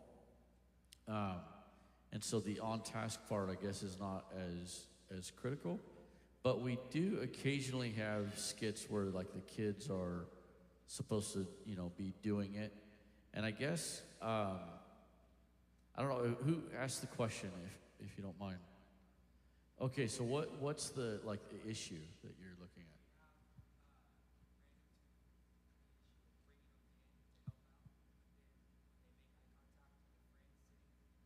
Start giggling. They forget what they're supposed to be helping us. And now we're corralling them more than they're doing this. Okay, yeah. So he said that they're often getting people to help and the kids to help, and then they make eye contact with their friends in the audience, and they lose complete focus. Yeah, it sounds like you're doing it more as almost a staff role, which I don't do too much. I'm doing it to engage the kids in the audience. They see their friends on stage. I guess with that though, I think one of the biggest things would be practice. If you have any way to practice ahead of time, that's how I would try to mitigate that. Anybody else want to weigh in on that? Keeping kids on task? So we use Extreme Team, and he answered it, so I wasn't even going to say anything, but it's practice beforehand with kids. It's really hard to do it without practice because they get distracted. Awesome. If anybody else has questions that you have filled out, we can collect those. Otherwise, we're just going to keep going with these. This is written about special needs. I don't remember who that was that spoke on that. Is she here? Okay. But feel free, speakers, to weigh in on this. It says, when a meltdown happens, how long should you work with them before too much is too much?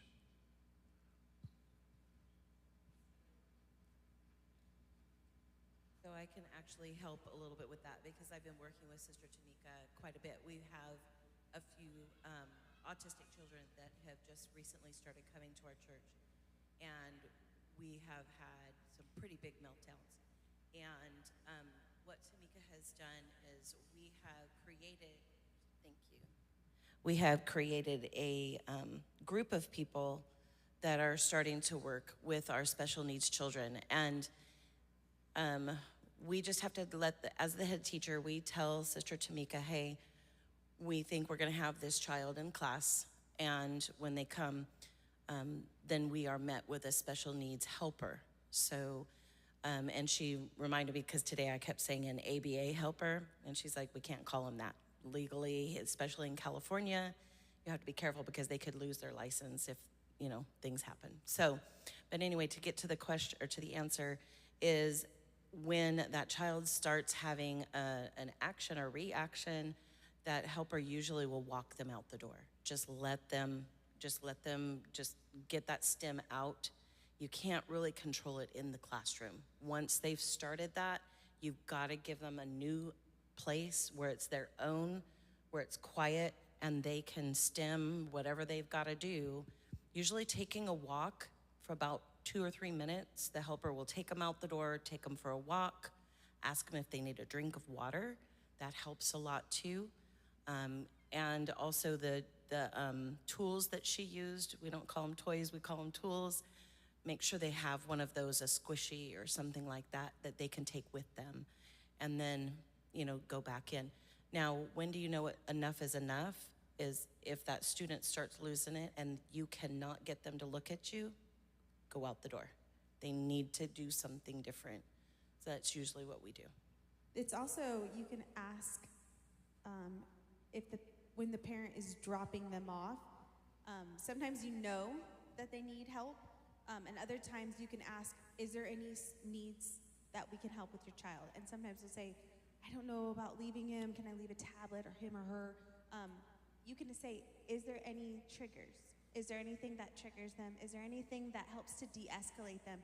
Because it may just be loud noises. If they say, oh, well, Jimmy gets really scared when there's loud noises.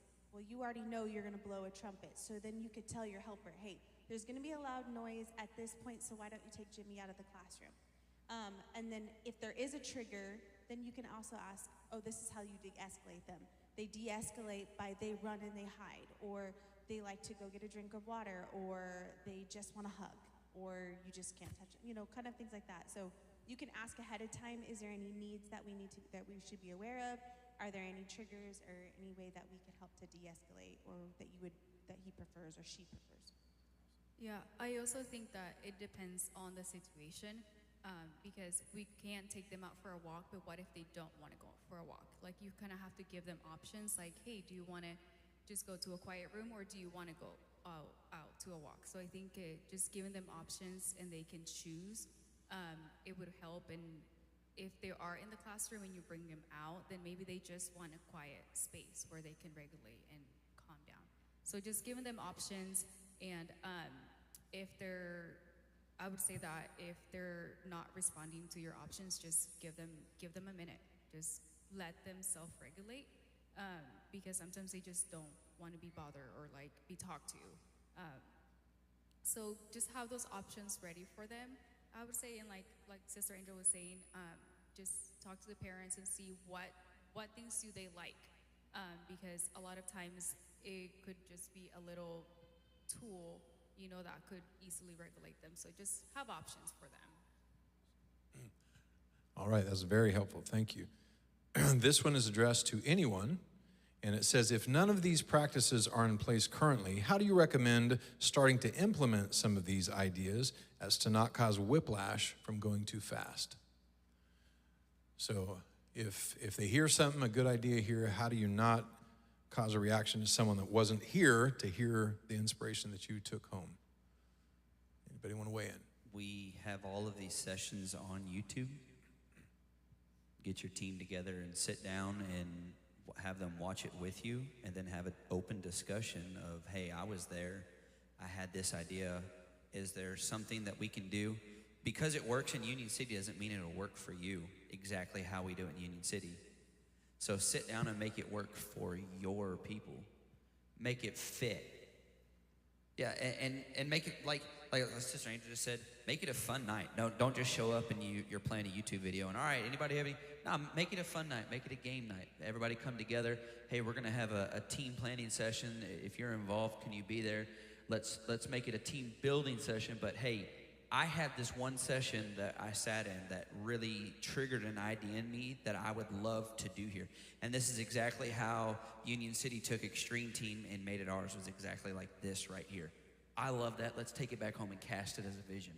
Hey, we were at a CMC. We heard about Extreme Team. We were talking to some friends. We heard about Extreme Team. I think if we implement this for our church, like, it'll be wonderful. How you present it will probably be more important than what you present. Because I can walk in and be like, hey, I seen this thing at CMC. I think, I seen this thing at CMC. I think would be life-changing for our people. Here's the video. Here's what was presented. Here's the notes that I had on it. Does anybody have anything that they can add to that you think would work better for us, because you know your church, your people know your church, your people you're working with know your church. Customize it, make it yours. But I think if you approach it in that aspect, and I wouldn't sit there and watch the entire video and be like, all right, I want to implement everything. Pick one thing and work on it this month, and once you get that smooth, pick the next thing. And once you get that smooth, pick the next thing. Would just be my advice. Someone else might have different advice, but I think that would be what works best for this situation, is pick one thing, make it work. And oftentimes, there's a funny meme, I've shared it if you're in the group chat with us, is just make it exist. We can make it perfect later. But make it, just make it happen. Make it exist now. We can make it, we can iron out all the bugs. The hardest part is just getting it started. We can iron out the bugs later. Anybody else? Yeah, I was going to say, I like the comment about the whiplash is also for you, not just your staff, but trying to implement everything may not work, but also take advantage of the inspiration from an event like this. Implement what you can, and then put a date on the calendar so that when the inspiration is gone, it pops up on your calendar in August, and you're like, oh yeah, okay, now we're going to implement this next thing. Inspiration has an expiration date. So get on it quick. Next question is, can you name 3 games for ages 10 to 12? I think they could probably come up with about 400 of them. So here goes. All right, lay them on us. Buckets. Buckets, one of my favorite games. Right there in the corner. Those, Absolutely right. fantastic. Yep, you just get a bucket, you put it on the stage, you get kids. You can use 15 buckets and have 30 kids playing. It's a great game. You have kids on either side, they're staring at the bucket. You have somebody else not looking who's naming body parts. Nose, head, ears. The kids have to touch that body part until somebody says bucket. Then they got to grab the bucket. Whoever gets the bucket wins. Easy, great game. Icebreaker. So buy you a bunch of hula hoops. Buy you at least 9 hula hoops. Put them together in a grid. Give your teams, separate your teams, 2 people on each side of the room. The further they run, the better because they get more energy out. Give them different colored hankies, and they have to run across the room and play tic-tac-toe. Take those exact same hula hoops, line them up in an obstacle course, and make them play rock, paper, scissors, where they have to hop from each one to another. Rock, paper, scissors, whoever loses goes to the back of the line. Take the same hula hoops that you just bought, make them get in a line holding hands, and you have to pass it from one side to the other. Take the same hula hoops and put it in the middle and make a game of basketball out of it, and the only thing you're out is the hula hoops and the basketball. And you've made 5 games with one thing that you just bought.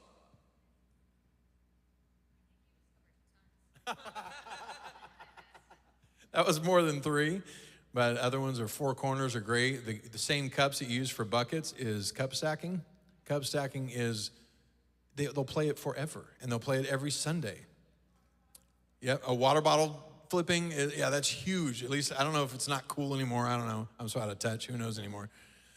And then for smaller spaces, for those people that have, the small space in the room and not very many children, maybe it's a branch work, do those same things on the table, right? Because in my classroom, again, I have a 9 by 12 classroom, and I have anywhere between 6 and 8 children in there, and then my body. So there's not very much space. So we put a table in the middle. And you put your cups up there, and then you can do that same exact game that Joey was saying, but using cups instead of big buckets, right? Yeah, you could do a lot of different games. Same thing, same concept, but in a smaller, situation.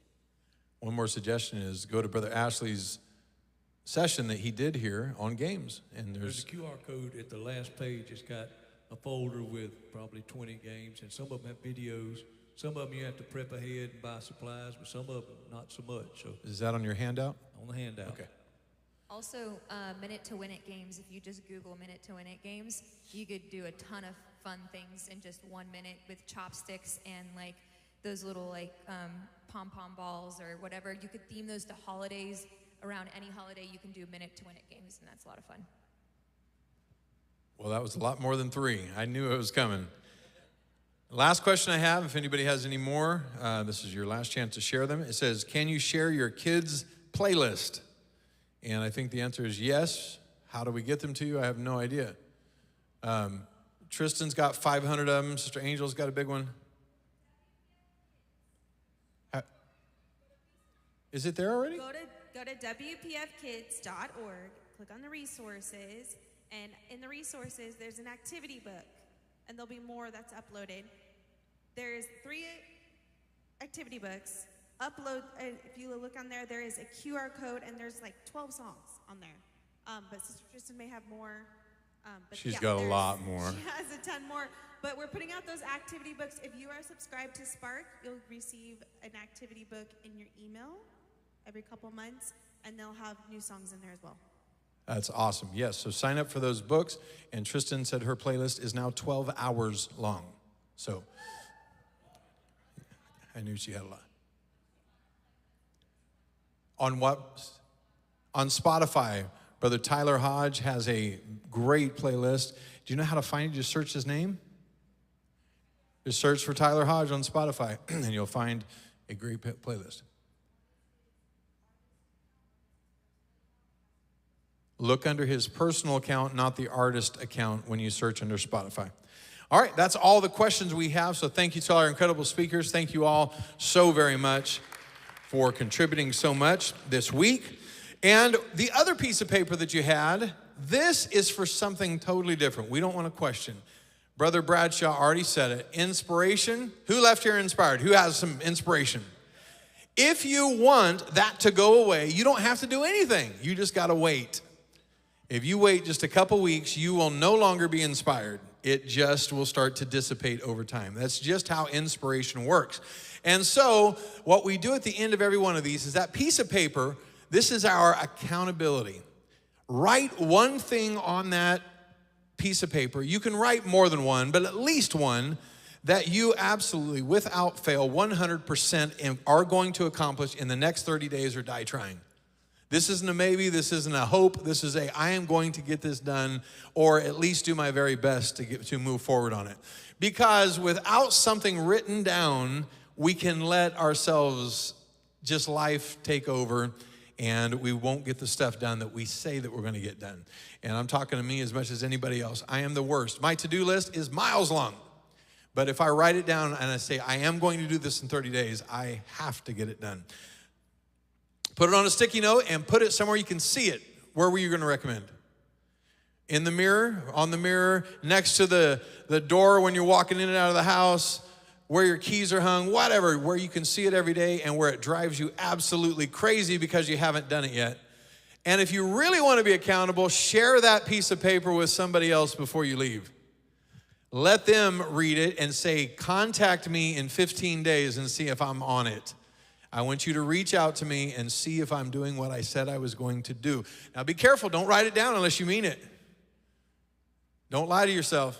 You gotta mean it. Write it down once you are 100% sure this is what you're gonna do. All right, we'll just give you a minute to go ahead and fill that out.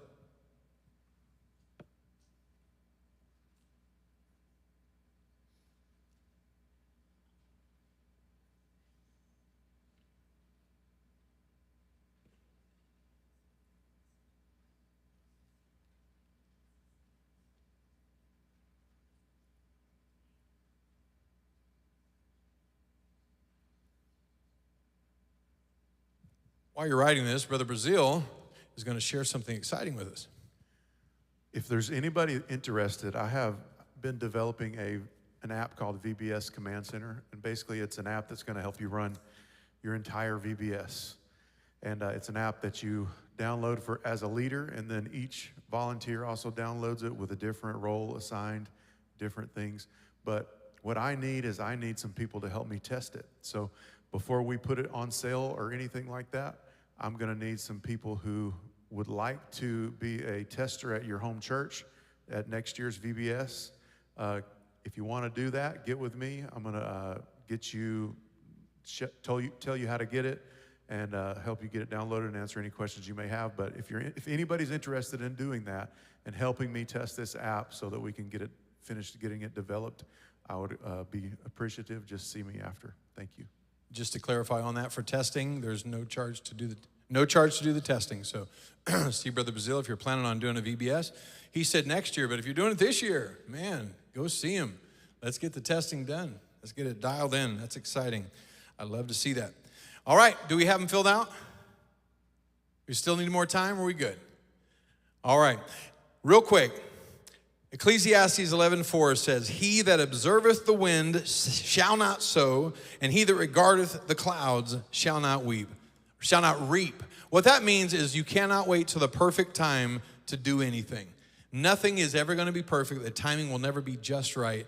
So the stuff that you're feeling, the stuff that you're excited about, the stuff that you've been inspired about, take it home and don't wait for the perfect time. Now, don't cause whiplash, but take it home and move on it, act on it, and let God do the rest. But let's all stand to our feet. Brother Ashley is going to pray us out that God will give us a safe trip home. But we're so thankful for all of you being here. In Jesus' name. Hallelujah. Let's all pray together. Lord, we love you above everything in our lives. You are so holy. Oh, there's none like you, God. We pray, Lord, that your spirit will go with each and every one of these teachers, God, these leaders. Help them to lead our future, God, closer to you, God. Help us to draw closer to you. Help us, God, to feel you and follow after you, Jesus. Lord, that your will be done, God, through our ministry in your precious name. Oh, hallelujah, Lord. Let your spirit, God, God, be with us. Keep us safe on our way home. We love you today. Give you praise and glory. In Jesus' name, amen. Hallelujah.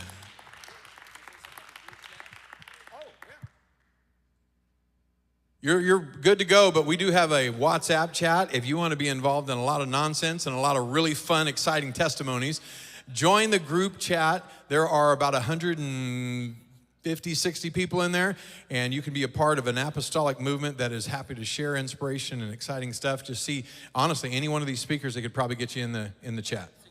168 right now. You guys could get this up to 200 by the end of today. If you are part of the service tomorrow morning, we're going to be practicing and running through all of that by about 5 p.m.-ish, and we'll be running through practice for that.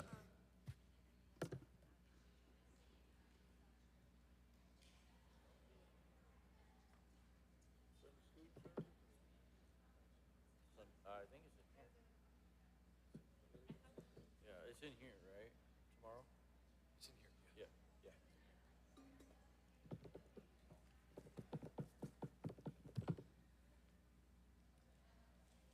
Where is my...